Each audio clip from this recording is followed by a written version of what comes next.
नमस्कार दोस्तों, आप सभी का स्वागत है पेपर एनालिसिस पन के ऊपर और मैं हूं आपके साथ डीके सर। दोस्तों हम क्या कर रहे थे, हम कर रहे थे कलाम फर्स्ट ग्रेड टेस्ट सीरीज की बात करते हैं। कलाम फर्स्ट ग्रेड टेस्ट सीरीज की बात करते हैं दोस्त।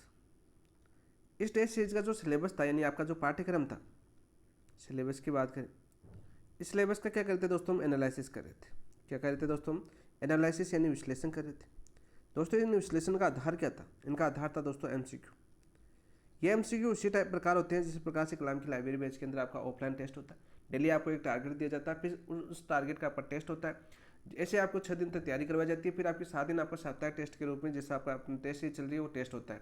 उसी प्रकार से दोस्तों अपने इसी ऐप के ऊपर ये जो एमसीक्यू है इनका टेस्ट होता है। सबसे पहले आपको ये पता होना चाहिए टेस्ट कहाँ पर होता है। यह टेस्ट होता है दोस्तों अपने ऐप के ऊपर पीएपी बाय डीके सर के ऊपर, पीएपी बाय डीके सर।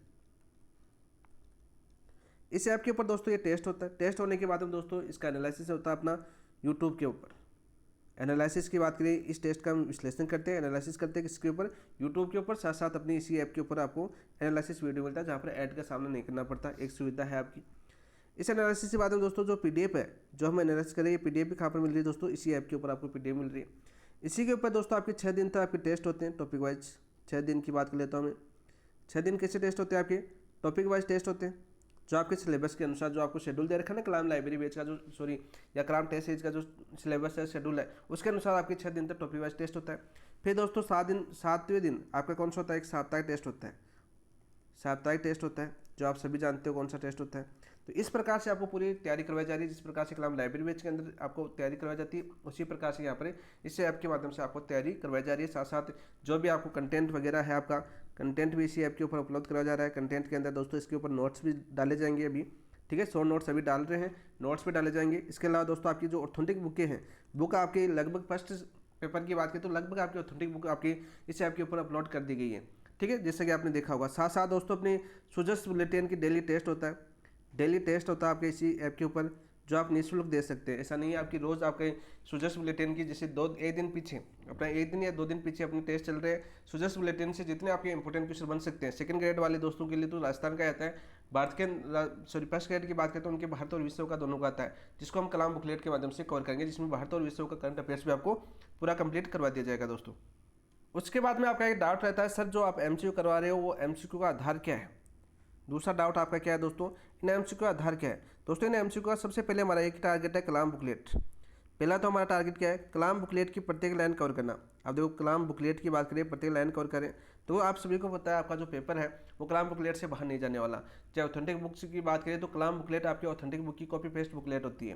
यानी जो टॉपिक आपके सिलेबस में है वो कलाम बुकलेट यानी कलाम की जो टीम है वो अपनी ऑथेंटिक बुकें होती है आपकी, वहाँ से कॉपी पेस्ट करके लिखती नहीं है, किसी टीचर द्वारा नहीं बनाई गई है, सिर्फ किताबों की कॉपी पेस्ट बुकलेट है। यानी किताबों से आपकी जैसे बंकिम चंद्र जी है एक तरह से हम समझे प्रमुख नेता, तो आपके एनसीईआरटी के अंदर वो टॉपिक है तो वहाँ से सीधा कॉपी पेस्ट किया और आपके बुकलेट के अंदर सीधा सीधा वो छाप दिया, थोड़ा सा एडिट कर दिया उसको, थोड़ा सा जो लाइन इंपॉर्टेंट है थोड़ा बॉक्स में कर दिया। तो इस प्रकार से थोड़ा एडिट करने के बाद सारी लाइनें वहाँ पर आपको कॉपी पेस्ट मिलती है, तो आप जानते हो।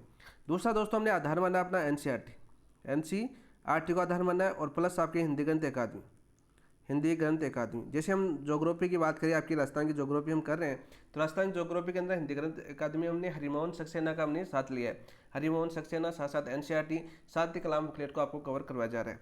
तीसरा दोस्तों अपना आधार है, यानी जो एमसीक्यू है इनका टाइप कैसा है, ठीक है। इनका टाइप है दोस्तों जो 2025 के अंदर आपका जो पैटर्न चेंज हुआ है, इस पैटर्न के अनुसार आपको सभी टेस्ट यानी टॉपिक वाइज टेस्ट हैं वो भी इसी पैटर्न के आधार पर आपको देखने को मिले। प्रीवियस ईयर क्वेश्चन आ गए वो भी आपको देखने को मिल रहे हैं। साथ साथ दोस्तों आपके साप्ताहिक टेस्ट भी आपको इसी फॉर्मेट के अंदर आपको देखने को मिल रहे हैं। या इस ऐप के ऊपर एक और विशेषता है आपकी, जो डिवीजन टेस्ट होगा जैसे आपका मेजर टेस्ट होगा, तो उसके अंदर दोस्तों जो कलाम के बुकलेट के जो एमसीक्यू दिए हुए हैं वो एमसीक्यू आपको PAP by DK sir app के ऊपर आपको देखने को मिलेंगे रिवीजन टेस्ट के रूप में, और उनका एनालिसिस भी कहाँ पर करेंगे दोस्तों हम यूट्यूब के ऊपर और ऐप के ऊपर, दोनों के ऊपर एनालिसिस होने वाला है। पीडीएफ आपको वहीं पर ऐप के ऊपर आपको मिल जाएगी। अब बात करते हैं, ये तो आपको पता होना चाहिए सबसे पहले कि हमारा टारगेट क्या है, हमारा विजन क्या है, तो इस चीज़ों का आपको पता होना चाहिए। अब बात करते हैं दोस्तों जैसे सिलेबस, जैसे मान्य टेस्ट ए का हम कंप्लीट कर चुके हैं, मान्य टेस्ट ए का एनालिसिस भी हम कंप्लीट कर चुके हैं, जो आपने देख लिया होगा। मान्य टेस्ट ए का बहुत ही ज़्यादा शानदार तरीके से हमने विश्लेषण किया, आपने देखा होगा। कमेंट के अंदर बताना आपका विश्लेषण कैसा लगा, और अपने जो 7 दिन तक हमने मेहनत की थी उसका बेनिफिट इस टेस्ट के अंदर आपको कैसा मिला वो कमेंट के अंदर जरूर बताना। अब बात करते हैं दोस्तों, हम शुरू कर चुके थे मान्य टेस्ट 2 का सिलेबस। माइनर टेस्ट 2 की बात करें दोस्तों, ये 8 फरवरी 2026 को होगा। और दोस्तों अपने ऐप पर कब होगा आपका, अपने ऐप पे ऊपर ये टेस्ट होगा आपका दोस्तों 10 फरवरी, 2 दिन बाद में अपने ऐप के ऊपर ही टेस्ट होता है। यानी अपना जो शेड्यूल है कलाम के 2 दिन बाद के बाद शुरू होता है, ठीक है। उसी प्रकार से हमने अपना शेड्यूल बना रखा है, यानी साप्ताहिक टेस्ट के रूप में आपको ये टेस्ट आपको देखने को मिलेगा। अब बात करते हैं दोस्तों आपकी सिलेबस की माइनर टेस्ट 2 की। जैसे कि भारतीय इतिहास की बात करें तो भारतीय इतिहास के अंदर दोस्तों हम 19वीं और 20वीं शताब्दी के प्रमुख नेता वी डी सावरकर, जो मोस्ट ज़्यादा इंपॉर्टेंट आपकी यहाँ से क्वेश्चन आपका 100% पूछा जाता है। यदि यहाँ से पूछेगा तो वी डी सावरकर से क्वेश्चन आपका आता रहता है। राष्ट्रबिहारी बोस से हम कंप्लीट कर चुके हैं, यानी एक टॉपिक आपका भारतीय इतिहास का कंप्लीट हो चुका है। आज शाम को होगी क्लास दोस्तों आपकी राष्ट्रवाद का उदय, यानी इसकी क्लास आपको होने वाली है part number 1। Part number 1 test आपका ऐप के ऊपर अपलोड होगा अभी 3 बजे के बाद, और लगभग आपको 6 बजे देखने को मिलेगा, ठीक है। 3 बजे के बाद अपलोड हो गया होगा, 6 बजे से आपको लाइव देखने को मिलेगा वो टेस्ट आप देना। फिर दोस्तों उसकी 7 बजे बाद में, 7 या 8 बजे बाद में उसका एनालिसिस किया जाएगा। जिस प्रकार से कलाम लाइब्रेरी के अंदर आपको क्या दिया जाता है, टास्क दिया जाता है, शाम को 7 बजे उसका टेस्ट होता है। फिर 7 बजे के बाद में दोस्तों 8 बजे उसका उसी टेस्ट का एनालिसिस किया जाता है। आपकी कमियाँ देखी जाती है, कमी कहाँ पर रही है आपकी, वो क्वेश्चन आपको क्यों नहीं आया। तो ये टॉपिक वाइज टेस्ट भी आपको वहीं पर होता है, इसलिए उनकी रैंक आपकी माइनर टेस्ट के अंदर देखे होंगे अपनी लाइब्रेरी बेस की टेस्ट की रैंक हाई होती है और उनकी तैयारी भी मौजूद हो जाती है, क्योंकि वो 7 दिन तक प्रैक्टिस करते हैं। और जब तक एमसीक्यू प्रैक्टिस नहीं करोगे दोस्तों, ये मत समझना अपनी तैयारी बेहतरीन है। ये तो आप सभी समझदार हो, यदि फर्स्ट ग्रेड की तैयारी कर रहा है जो दोस्त है, तो वो चीज़ें तो जानता है कि थ्योरी पढ़ने से अपने जो कॉन्सेप्ट है वो तैयार नहीं होते हैं जब तक हम एमसीक्यू प्रैक्टिस नहीं करेंगे। अब बात करते हैं दोस्तों हम राजस्थान का भूगोल। राजस्थान के भूगोल के अंदर दोस्तों अभी आपकी पहली क्लास है, ये 2 दिन आपके ऐप के ऊपर प्रॉब्लम आने की वजह से लेट हो गई, वरना आज आपका टेस्ट हो चुका है अपवा तंत्र का। और अब हम दोस्तों इसी का एनालिसिस करने वाले हैं, पार्ट नंबर 1 एनालिसिस करने वाले हैं। कौन से टेस्ट का, टेस्ट नंबर 1 आपका अभी हो चुका है आपका अपवा तंत्र का। अपवा तंत्र को हमने 2 भागों के अंदर बांटा है। पहले भाग के अंदर दोस्तों आंतरिक अपवा तंत्र और अब बंगाल खाड़ी की शाखा की हम बात करेंगे। जो आपकी अपवा तंत्र है वो कर लेंगे। कल आपकी आंतरिक अपवा तंत्र के जो क्वेश्चन शेष रहते हैं, साथ ही में आपके जो अरब सागर की शाखा, वो साथ साथ आपकी जो नहरें हैं, वो हम जो नहरें और झीलें हैं वो हम देखेंगे अपवा तंत्र के अंदर। तो चलिए दोस्तों एक बेहतरीन क्लास की शुरुआत करते हैं। शुरुआत करने से पहले जिन दोस्तों ने अभी तक चैनल को सब्सक्राइब नहीं किया, चैनल को सब्सक्राइब कीजिए, वीडियो को लाइक कीजिए और अपने दोस्तों के साथ शेयर कीजिए। अपवा तंत्र की बात करें, पूरा का पूरा डायग्राम के माध्यम से हम समझेंगे, ठीक है। पूरा मैप के थ्रू इसको समझेंगे और लंबे दौर तक हमें याद रहे उसी प्रकार से हम करेंगे। जिस प्रकार से हमने पीछे रीट मेंस के अंदर समझाया आपको, बहुत ही शानदार तरीके से उसका रिस्पॉन्स आपको मिला। और अपवा तंत्र से आपका क्वेश्चन आएगा दोस्तों, अपवा तंत्र से 100% आपका क्वेश्चन आता है, ठीक है। जो टॉपिक हमें ये पता है कि जिसने दोस्तों ने प्रीवियस ईयर क्वेश्चन निकाले ना, तो उसको ये चीज़ें तो आपको पता है कि पर्सन आपके उन्हीं क्वेश्चनों के आसपास से क्वेश्चन पूछता है। 2025 में सिर्फ पैटर्न चेंज किया, लेकिन क्वेश्चन उन्हीं के आसपास से पूछा जो आपके पीछे क्वेश्चन आपके आ चुके हैं। ये चीज़ें आपने देख ली होगी। इस बार 2025 में ये पूछा है जो क्वेश्चन आ चुका है उसकी पूरी डिटेल आपको याद होनी चाहिए, ठीक है। क्रम पूछा जा सकता है, कूट पूछा जा सकता है, कालानुक्रम क्रम पूछा जा सकता है, मिलान वाली क्वेश्चन पूछा जा सकता है, कथन कारण वाली क्वेश्चन पूछा जा सकता है। तो ज्योग्राफी के अंदर भी 2025 के अंदर कथन कारण वाले क्वेश्चन देखने को मिलेंगे। तो किस प्रकार के क्वेश्चन देखने को मिले हैं वो आपको आज इस क्लास के अंदर आपको देख लीजिए दोस्तों, किस प्रकार का आपका क्वेश्चन आ सकता है। बहुत ही ज़्यादा शानदार तरीके से इसको समझाया गया है। लास्ट में आपको कमेंट करके जरूर बताना है क्लास कैसी लगी, ताकि हमें भी मोटिवेशन मिले कि जो हम आपके लिए जो मेहनत कर रहे हैं उसका फल आपको मिल रहा है। दोस्तों देखिए आज पहला क्वेश्चन क्या आपका, पहला क्वेश्चन है दोस्तों, 2 अपवा क्षेत्रों के मध्य स्थित वह उच्च भूमि, 2 अपवा क्षेत्र आपकी, उनके मध्य स्थित वह उच्च भूमि जो वर्षा जल को विभिन्न दिशाओं में प्रवाहित करती है, उसे क्या कहा जाता है। जलोढ़ मैदान कहा जाता है, नदी बेसिन कहा जाता है, जल विभाजक रेखा कहा जाता है, आंतरिक अपवा तंत्र कहा जाता है। दोस्तों ये कहा जाता है आपका जल विभाजक रेखा। क्या कहा जाता है आपका, जल विभाजक रेखा कहा जाता है। 2 अपवा क्षेत्रों के मध्य स्थित उच्च भूमि जो वर्षा जल को विभिन्न दिशाओं में प्रवाहित करती है। जैसे राजस्थान की बात करें, बंगाल खाड़ी की ओर, अरब सागर की ओर, 2 दिशाओं में यानी पूर्व की ओर और पश्चिम की ओर प्रवाहित करती है, तो उसे क्या कहा जाता है दोस्तों, जल विभाजक रेखा कहा जाता है। और यहाँ पर बात करते हैं दोस्तों जल विभाजक रेखा की बात करें राजस्थान के अंदर, तो कौन काम करती है दोस्तों, बताओ भाई। जल विभाजक रेखा के रूप में कौन काम करती है, अरावली पर्वत जल विभाजक का कार्य करती है। अरावली पर्वत जल विभाजक का कार्य करती है, किसमें, राजस्थान के अंदर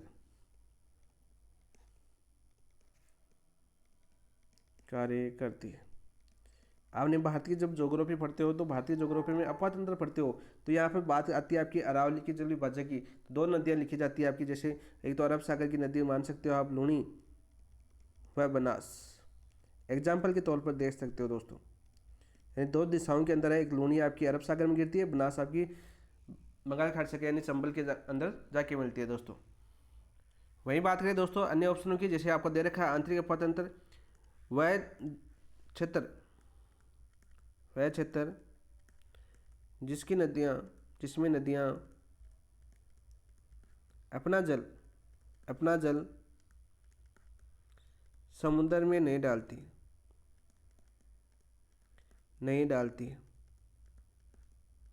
उसे क्या कहते हैं दोस्तों? आंतरिक अपवाद क्षेत्र कहते हैं दोस्तों। याद कर लेना, साथ साथ पूछा जाता है क्वेश्चन।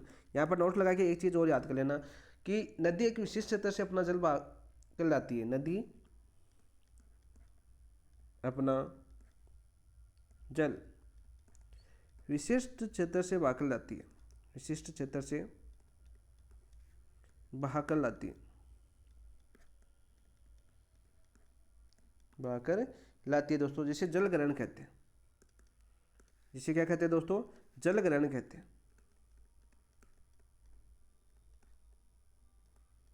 जिसे जल ग्रहण कहते हैं, जल ग्रहण कहते हैं। ये पूछी जा सकती है लाइन कि जल ग्रहण किसे कहते हैं, आंतरिक अपवाद क्षेत्र किसे कहते हैं, ठीक है, जल विभाजक रेखा किसे कहते हैं, ठीक है। ये क्वेश्चन पूछा जाता है आपका। दो नदियों के अपवाद क्षेत्र के मध्य ऊंचे उठे हुए भूभाग को जल विभाजक या जल संबर भी बोला जाता है। इसे जल संबर भी बोलते हैं दोस्तों, जल संबर भी बोला जाता है। तो राइट आंसर क्या हो जाएगा दोस्तों? ऑप्शन नंबर 3 आपका राइट आंसर हो जाएगा। नेक्स्ट क्वेश्चन की ओर बात करते हैं दोस्तों। कथन और कारण, देखो कैसा क्वेश्चन है आपका, बहुत ही अच्छा क्वेश्चन है ये आपका। कथन कारण के संदर्भ में सही विकल्प चुनिए। तो देखिए अपना कथन क्या दे रखा है दोस्तों? कथन दे रखा है अपना, जल विभाजक रेखा के पश्चिम में बहने वाली नदियां अरब सागर में गिरती हैं। जल विभाजक रेखा की बात कर रहे हैं। जल विभाजक रेखा कौन है? राजस्थान के अंदर अरावली है दोस्तों, ठीक है। जल विभाजक रेखा के पश्चिम में बहने वाली नदियां अरब सागर गिरती है, बिल्कुल सत्य बात है। कारण अरावली पर्वत श्रेणी जल प्रवाह की दिशा को नियंत्रित करती है, बिल्कुल राइट भाई। अरावली है राजस्थान में, जल प्रवाह की दिशा को क्या करती है? नियंत्रित करती है। यानी कारण भी आपका बिल्कुल सत्य है, कारण भी आपका बिल्कुल सत्य है। और पश्चिम में बहने वाली नदियां कहाँ पर गिरती है दोस्तों? अरब सागर में गिरती है। पूर्व में बहने वाली नदियां कहाँ पर गिरती है? आपकी बंगाल की खाड़ी के अंदर गिरती है। कथन और कारण दोनों सही है तथा कारण कथन का सही व्याख्या भी करता है। तो ऑप्शन नंबर 1 आपका राइट आंसर हो जाएगा। बहुत ही अच्छा क्वेश्चन था दोस्तों, बहुत ही अच्छा क्वेश्चन था। नेक्स्ट क्वेश्चन की बात करते हैं दोस्तों। नेक्स्ट क्वेश्चन क्या आपका? निम्न नदियों में से कौन सी युग्म जल विभाजक के पूर्वी भाग से संबंधित है? जल विभाजक के पूर्वी भाग से संबंधित कौन सा युग्म संबंधित है दोस्तों? लूनी और माई, ये दोनों कहाँ पर गिरती है दोस्तों? अरब सागर में गिरती है। कहाँ पर गिरती है दोस्तों? अरब सागर में गिरती है। तो ये कौन सी भाग में हो जाएगा दोस्तों? पश्चिमी भाग, पश्चिमी भाग हो जाएगा। वही बात करें साबरमती और पश्चिम बनास, ये भी किस में गिरती है दोस्तों? पश्चिमी भाग के अंदर गिरती है, यानी अरब सागर के अंदर गिरती है। बनास और चंबल ये पूर्वी भाग के अंदर गिरती है। तो हमें क्या पूछा है? हमें पूछा है कि निम्न नदियों में से कौन से जल विभाजक के पूर्वी भाग से संबंधित है। जैसे आपकी बात करें मैप के थ्रू, ये अपना राजस्थान है, छोटा सा, जैसा भी बनता है ठीक बनता है दोस्त, ये अपना राजस्थान है। तो हमने क्या पढ़ा? हमने पढ़ा कि खेत से खत तक क्या अपनी अरावली, यानी खेड़ बर्मा सिरोही से खेतड़ी झुंझुनू तक अपने क्या है? अरावली है दोस्तों। इस तरह से ये कौन सा भाग है दोस्तों? आपका पूर्व है। ये कौन सा भाग है दोस्तों? आपका पश्चिमी भाग है। लिख देता हूँ, पश्चिमी भाग है दोस्तों। इधर से बहने वाली नदियाँ दोस्तों बात करें आपकी, जो कहाँ पर अरब सागर के अंदर गिरती है, वो कौन से भाग में आती है दोस्तों? पश्चिमी भाग के अंदर आती है। पूर्व भाग के अंदर कौन सी नदी आती है? जो आपकी बंगाल की खाड़ी के अंदर गिरती है, बंगाल की खाड़ी। और यहाँ पर लिख देता हूँ दोस्तों आपके अरब सागर। तो हमें पूछा है कि दोस्तों पूर्वी भाग से संबंधित है जल विभाजक, जल विभाजक है। वैसे तो आप देखोगे जैसे माई और साबरमती यहाँ पर बहती है, तो अरावली के तो पूर्व में है। लेकिन जल विभाजक के पूर्वी भाग से संबंधित नदियाँ पूछी आपकी, जो आपकी बंगाल खाड़ी के अंदर गिरती हैं। तो कौन सी आपकी? बनास और चंबल। ऑप्शन नंबर 3 आपका राइट आंसर हो जाएगा। नेक्स्ट क्वेश्चन की बात करते हैं दोस्तों। नेक्स्ट क्वेश्चन क्या आपका? सारे नवीनतम क्वेश्चन है, एक भी क्वेश्चन आपका रिपीट नहीं है। निम्न में से कौन सा अपवाद तंत्र समुद्र में न गिरकर झील या स्थल भाग में विलुप्त हो जाता है? अब देखिए क्वेश्चन क्या अपना, निम्न में से कौन सा अपवाद तंत्र समुद्र में न गिरकर झील या स्थल भाग में विलुप्त हो जाता है? क्या कहलाता है दोस्तों? बहिर्मुखी अपवाद तंत्र कहलाता है, ज्वारीय अपवाद तंत्र कहलाता है, आंतरिक अपवाद तंत्र कहलाता है, पर्वतीय अपवाद तंत्र कहलाता है। तो राइट आंसर क्या हो जाएगा दोस्तों? आपका राइट आंसर हो जाएगा आपका आंतरिक अपवाद तंत्र। ऑप्शन नंबर 3 आपका राइट आंसर हो जाएगा। ऑप्शन नंबर 3 आपका राइट आंसर हो जाएगा। वही आंतरिक अपवाद तंत्र की बात करें तो राजस्थान में सर्वाधिक भाग पर फैला हुआ तंत्र है, सर्वाधिक भाग पर फैला हुआ तंत्र है, फैला हुआ अपवाद तंत्र।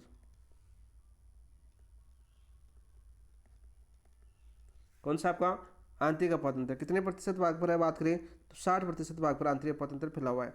कौन कौन सी नदियां आपके दोस्तों आंतरिक अपवाद तंत्र के अंदर आती है राजस्थान की?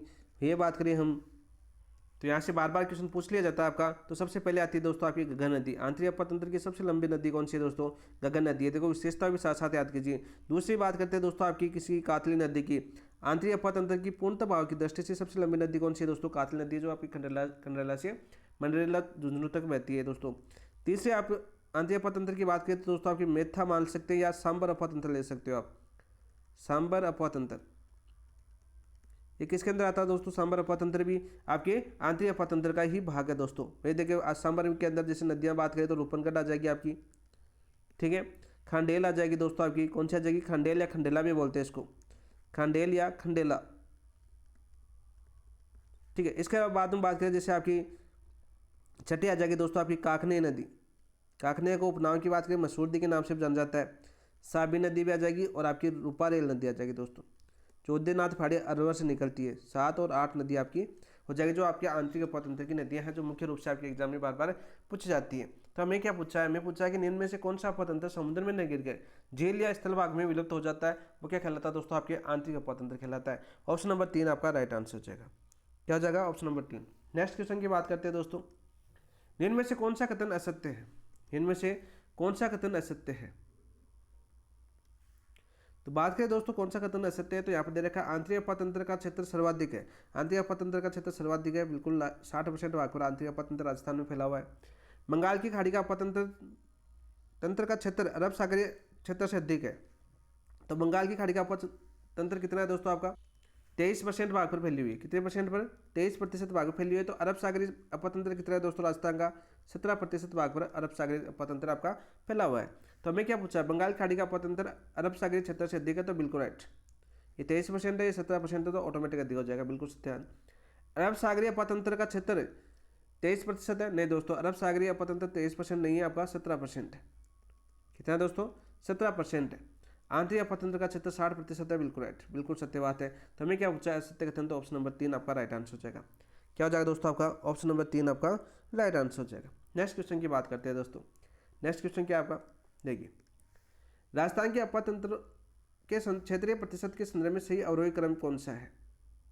सही अवरोही क्रम कौन सा है? राजस्थान के अपतंत्रों के क्षेत्रीय प्रतिशत के संदर्भ में सही अवरोही क्रम कौन सा है? आंतरिक अपतंत्र, बंगाल खाड़ी अपतंत्र, अरब सागरीय अपतंत्र। तो राइट आंसर क्या जाएगा दोस्तों? आपका क्षेत्रफल के अंदर सर्वाधिक। देखो दोस्तों, यहाँ पर बात कर लेते हैं, राजस्थान की बात करते हैं। यहाँ पर राजस्थान का अपतंत्र की बात करते हैं। राजस्थान का अपतंत्र याद करो दोस्तों, राजस्थान के अपतंत्र को कितने भागों में बांटा गया? आपके 3 भागों में बांटा गया। कितने भागों में बांटा गया दोस्तों? 3 भागों के अंदर बांटा गया। पहला भाग कौन सा था आपका दोस्तों? पहला भाग आता है दोस्तों आपका आंतरिक अपतंत्र, आंतरिक अपतंत्र। दूसरे भाग की करें दोस्तों बात, तो दूसरा भाग कौन सा आता है आपका? दूसरा भाग आता है दोस्तों आपके बंगाल की खाड़ी का अपतंत्र। बंगाल की खाड़ी लिख देता हूँ, ठीक है। तीसरा अपतंत्र कौन सा बटा गया दोस्तों? राजस्थान की बात करें तो तीसरा बटा गया दोस्तों आपके अरब सागर, अरब सागर का अपतंत्र। ये 3 भागों के अंदर आपको दोस्तों आपकी राजस्थान के अपतंत्र को बटा गया। आंतरिक अपतंत्र की बात करें दोस्तों, राजस्थान में सर्वाधिक कौन सा अपतंत्र है? आंतरिक अपतंत्र 60% भाग पर फैला हुआ है। बंगाल की खाड़ी की बात करें दोस्तों, कितने परसेंट भाग पर? आपका 23% भाग पर फैला हुआ है। वही अरब सागर की शाखा की बात करें दोस्तों, कितने प्रतिशत भाग पर फैला हुआ? आपका 17% भाग पर फैला हुआ है आपका। नदियों की बात करें दोस्तों, प्रमुख नदियों की बात करें, जैसे आंतरिक अपतंत्र के अंदर कौन सी आ जाती है? जैसे प्रमुख नदी अभी हमने पढ़ी गंगा नदी, ठीक है, गंगा नदी आ जाती है दोस्तों। दूसरी इंपॉर्टेंट नदी आपकी कातली नदी। कौन सी? कातली नदी इंपॉर्टेंट है, दोनों क्वेश्चन बार बार पूछे जाते हैं। और तीसरा आपका इंपॉर्टेंट हो जाएगा दोस्तों आपके आंतरिक अपतंत्र के अंदर जो नदी है वो कौन सी है दोस्तों? साबी नदी। सेवर की पहाड़ी आपकी जयपुर से निकलती है, साबी या साब भी बोलते हैं इसको। सेवर की पहाड़ी जयपुर से निकलती है। और बहुत बार आपके एग्जाम पूछा जाता है कौन सी लूनी की सहायक नदी नहीं है, तो लूनी की अंतिम सहायक नदी सागी है, और वहाँ पर आपको ऑप्शन मिलता है साबी। आपने देखा होगा परिवेश क्वेश्चनों के अंदर ये चीज़ें। और चौथी नदी आंतरिक अपतंत्र के अंदर बात करें दोस्तों, एक बार फिर से लिख रहा हूँ, सारी काकनी। काकनी पूछी जाती है दोस्तों, वो जैसलमेर के अंदर बहती है और आपकी बुझ झील का निर्माण करती है, और इसे मैसूरदी के नाम से भी जाना जाता है। ये सब चीज़ें देखेंगे हम दोस्तों। रूपारेल नदी, रूपारेल नदी आपके दोस्तों अलवर के उदयनाथ की पहाड़ियों से निकलती है, ठीक है। अलवर रूपारेल की नदी बात करें तो कहाँ से निकलती है? उदयनाथ की पहाड़ियाँ अलवर से निकलती है दोस्तों। इसके उपनाम पूछे जाते हैं, इसके उपनाम एग्जाम में बहुत बार पूछे गए। ये बात करें दोस्तों आपकी छठा इंपॉर्टेंट है दोस्तों आपके सांबर अपवाह तंत्र, सांबर अपवाह तंत्र।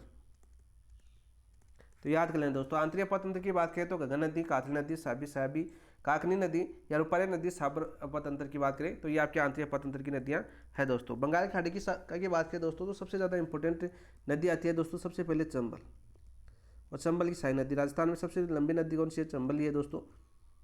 बंगाल की खाड़ी की शाखा की बात करें, दूसरी आती है दोस्तों आपकी गंभीर।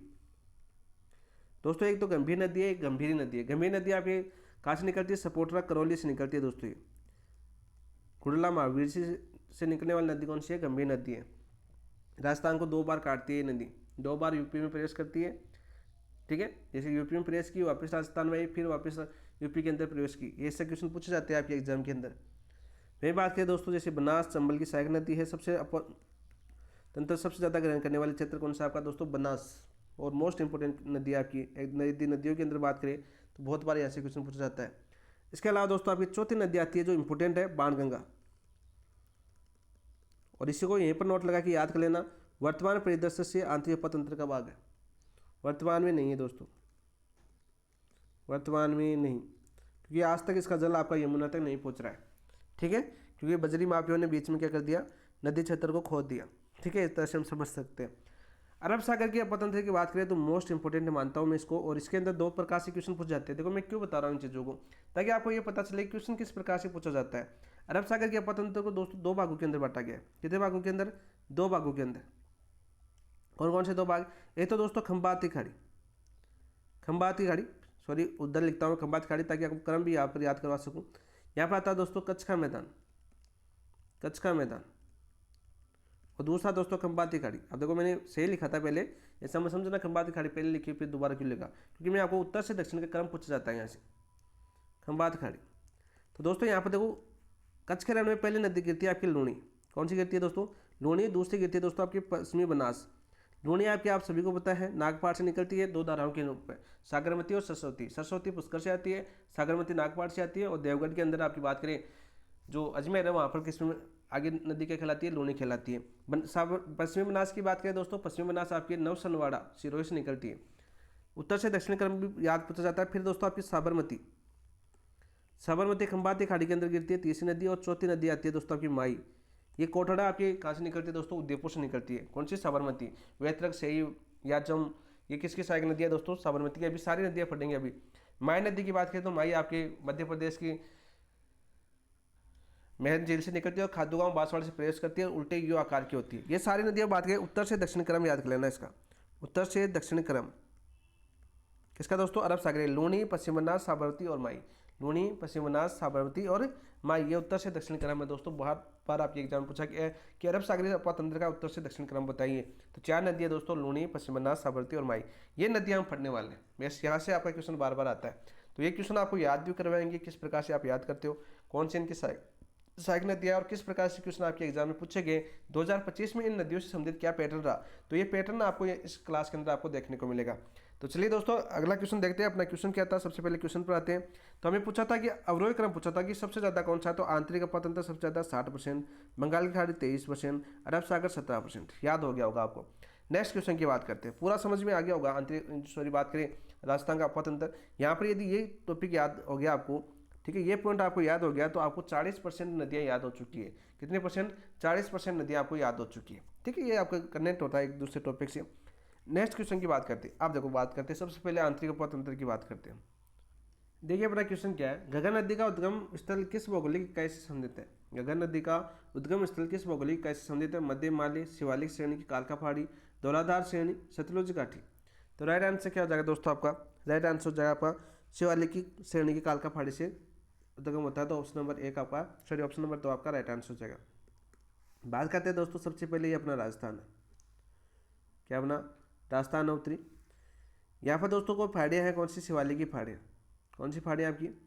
शिवालिक की पहाड़ियाँ। यहाँ से किस प्रकार से क्वेश्चन पूछा जाता है सबसे पहले वो आपको याद करना चाहिए। शिवालिक की पहाड़ी बात करते हैं। इन शिवालिक पहाड़ियों में एक स्थान है दोस्तों, कौन सा आपका? कालका नामक स्थान। कौन सा नामक स्थान है दोस्तों? कालका नामक स्थान है। इस कालका नामक स्थान से एक नदी निकलती है, उस नदी का नाम क्या है दोस्तों? आपकी गंगा नदी। और यहाँ पर दोस्तों हनुमानगढ़ का कौन सा शहर है आपका, टीबी से, यानी राजस्थान की बात करें राजस्थान में कौन से स्थान से प्रवेश करती है गंगा नदी आपकी, टीबी से।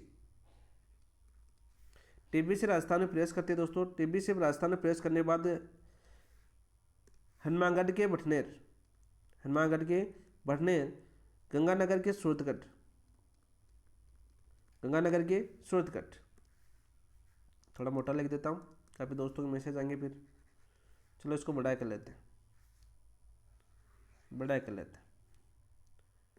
सबसे पहले बात करते हैं दोस्तों, ये अपना छोटा सा प्यारा सा राजस्थान है, इसको समझने के लिए बनाया मैंने, ठीक है। यहाँ पर पहाड़ियाँ हैं दोस्तों, कौन सी आपकी, शिवालिक की पहाड़ियाँ, कौन सी पहाड़ियाँ दोस्तों आपकी, शिवालिक पहाड़ियाँ, याद करो साथ साथ। शिवालिक पहाड़ियों में दोस्तों एक स्थान है, उस स्थान का नाम है दोस्तों कालका, ठीक है। कालका नामक स्थान है, यहाँ से एक नदी निकलती है, उस नदी का नाम क्या है दोस्तों आपकी, गगन नदी। यहाँ से एक नदी निकलती है और यहाँ से प्रवेश करती है दोस्तों राजस्थान के अंदर, और जिस स्थान से राजस्थान में प्रवेश करती है वो स्थान कौन सा आपका दोस्तों, टीबी। कौन सा स्थान आपका, टीबी नामक स्थान से राजस्थान में प्रवेश करती है। राजस्थान में प्रवेश करने के बाद, राजस्थान में प्रवेश करने के बाद कहाँ पर पहुँचती है, हनुमानगढ़ के भटनेर, हनुमानगढ़ के भटनेर पहुँचती है। और अधिक वर्षा होती है तो राजस्थान में ये नदी बहने के बाद कहाँ पर पहुँचती है दोस्तों, सूरतगढ़। सूरतगढ़ का कौन से जिले के अंदर पड़ता है दोस्तों, गंगानगर। भटनेर कहाँ पर पड़ता है दोस्तों, हनुमानगढ़, हनुमानगढ़, ठीक है। चीज़ें याद करना आपको, ठीक है। और शिवालिक के हिमालय की बात करें, आप सभी को पता है, यदि अरब सागर की शाखा अरावली के समांतर जाती हुई आपकी शिवालिक पहाड़ियों के अंदर टकराती है, वहाँ पर गंगा और वर्षा करती है। यदि वर्षा और ज़्यादा अधिक होती है तो इस पानी का बढ़ता हुआ, यानी बात करें दोस्तों, इस पानी का भाव बढ़ता है, और भाव बढ़ता हुआ दोस्तों ये खाते चली जाती है राजस्थान से बाहर पाकिस्तान में। कहाँ पर चली जाती है दोस्तों, राजस्थान के बाहर पाकिस्तान में चली जाती है, और पाकिस्तान में खाते जाती है आपकी फोर्ट अब्बास तक, फोर्ट अब्बास तक पहुँच जाती है दोस्तों। कहाँ पर पड़ता है दोस्तों, पाकिस्तान के अंदर पड़ता है। कहाँ पर पड़ता है दोस्तों, पाकिस्तान के अंदर पड़ता है। और पाकिस्तान में ये नदी किस नाम से जानी जाती है, हकरा के नाम से जानी जाती है। किसके नाम से जानी जाती है, आपकी हकरा के नाम से जानी जाती है। ये चीज़ें तो आपको याद होनी चाहिए। सबसे पहले इसका अफवाह चित्र क्रम पूछ ले कि गगन नदी का अफवाह चित्र का क्रम बताइए, तो शिवालिक पहाड़ी से निकलती है। शिवालिक पहाड़ियों की बात करें, शिवालिक पहाड़ियों के बाद निकलने के बाद दोस्तों हिमाचल प्रदेश, ठीक है। फिर आपके हरियाणा, हरियाणा के बाद में दोस्तों किस में आती है दोस्तों, राजस्थान के अंदर। राजस्थान के बाद में दोस्तों किस में जाती है आपकी, पाकिस्तान के अंदर। तो ये क्रम भी पूछा जा सकता है आपका, ठीक है। तो वर्तमान पैटर्न के अनुसार इस प्रकार का आपका क्रम पूछा जा सकता है, तो ये चीज़ें हमें याद होनी चाहिए दोस्तों। सबसे पहले बात करें, अब बात करते हैं दोस्तों इस नदी से क्या क्या क्वेश्चन पूछ जाते हैं दोस्तों। हनुमानगढ़ के भटनेर और गंगानगर के सूरतगढ़ दोनों के बीच का जो प्रदेश है, ये प्रदेश किस नाम से जाना जाता है, ये प्रदेश जाना जाता है दोस्तों नाली प्रदेश के नाम से। किसके नाम से जाना जाता है दोस्तों, नाली प्रदेश के नाम से जाना जाता है। सीधा क्वेश्चन आपका पूछा जाता है, बहुत बार आपके एग्जाम के अंदर आया है दोस्तों। अब बात करते हैं गंगा नदी की। गंगा नदी से क्या क्या क्वेश्चन पूछे जा सकते हैं दोस्तों, नोट्स लगा के याद कर लेना दोस्तों। सबसे पहले यहाँ पर उपनाम क्या याद करने हैं दोस्तों, गंगा नदी के उपनाम याद करने हैं दोस्तों। इसे क्या क्या नाम से जाना जाता है दोस्तों, दष्टवती, दष्टवती, नट, सोतर, मत नदी, ठीक है, वाहिंद। तो इन उपनामों से किसको जाना जाता है दोस्तों, आपके गंगा नदी को जाना जाता है। कौन कौन से, दष्टवती, नट, सोतर, वाहिंद, ठीक है। इन नदी के नाम से किसको जाना जाता है दोस्तों, गंगा नदी को जाना जाता है। सीधा क्वेश्चन आपका पूछा जाता है दोस्तों। दूसरा क्वेश्चन आपका पूछा जा सकता है दोस्तों, गगर का मैदान किस नाम से जाना जाता है, गगर का मैदान। तो गगर का मैदान किस नाम से जाना जाता है दोस्तों, बग्गी के नाम से जाना जाता है। कौन से नाम से, बग्गी के नाम से दोस्तों जाना जाता है, जाना जाता है। तो ये चीज़ें आपको याद होनी चाहिए, पॉइंट टू पॉइंट सीधा क्वेश्चन आपका पूछा जा सकता है, ठीक है। सीधा क्वेश्चन आपका पूछा जाता है। इसके अंदर दोस्तों बात करें गंगा नदी किनारे सभ्यता कौन कौन सी स्थापित है। 100 नोट्स बना रहा है कोई दोस्तों, 100 नोट्स साथ साथ बना सकते हो आप, बहुत ही अच्छे 100 नोट्स बनने वाले हैं। सभ्यता की बात करें जो इसके किनारे स्थित है दोस्तों, जैसे सबसे इंपॉर्टेंट है आपकी कालीबंगा, जो सिलेबस के अंदर भी है आपकी कालीबंगा, ठीक है। वहीं बात करें दोस्तों आपकी पीलीबंगा और रंगमहल, पीलीबंगा व रंगमहल,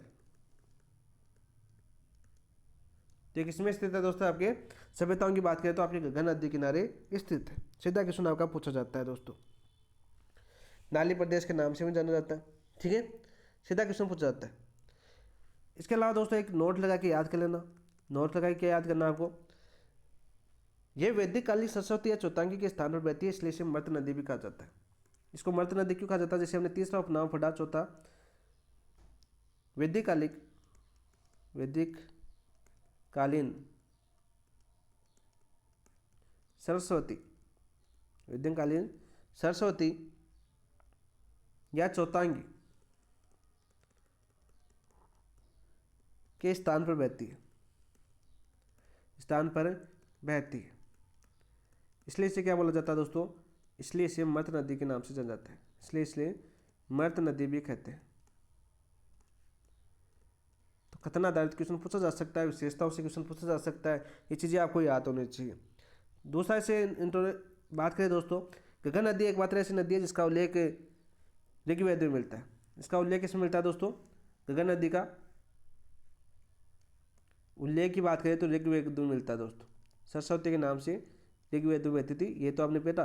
मर्त नदी क्यों जानी जाती है? ऋग्वेद में मिलता है दोस्तों, सीधा क्वेश्चन आपका पूछा जा सकता है। इसके अलावा दोस्तों यहाँ पर गंगा नदी से क्वेश्चन पूछा जाता है, हिमालय से एकमात्र नदी राजस्थान में प्रवेश करती है।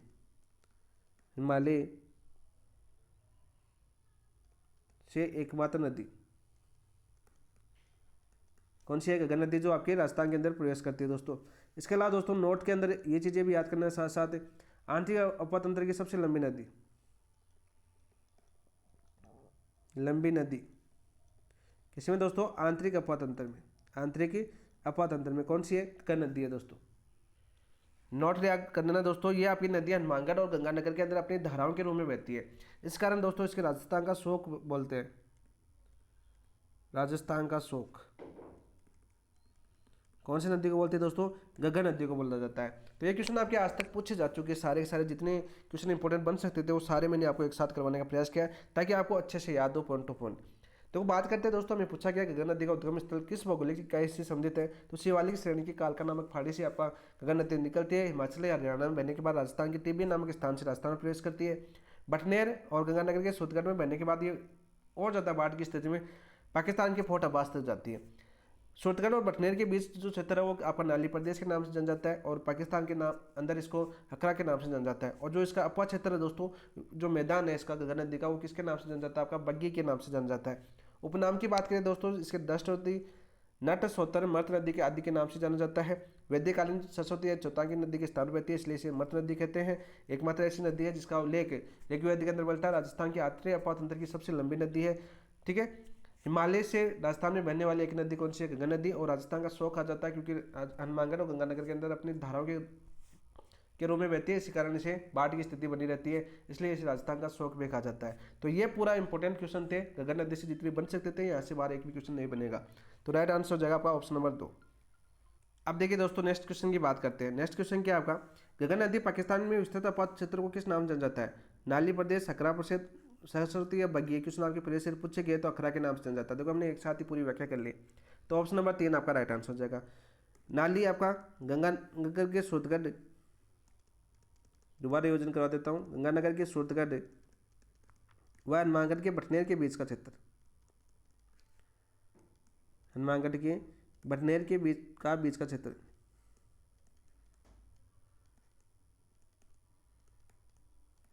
वहीं बात करें दोस्तों आपकी बग्गी, गंगा नदी का मैदान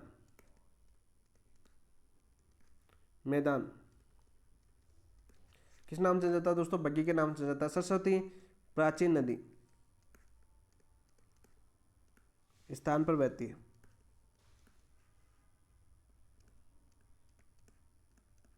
ये लीजिए दोस्तों, ऑप्शन नंबर 3 आपका राइट आंसर। नेक्स्ट क्वेश्चन, कालानुक्रम के अनुसार घग्गर नदी के प्रवाह मार्ग का सही क्रम कौन सा है? बहुत ही अच्छा क्वेश्चन पूछा है।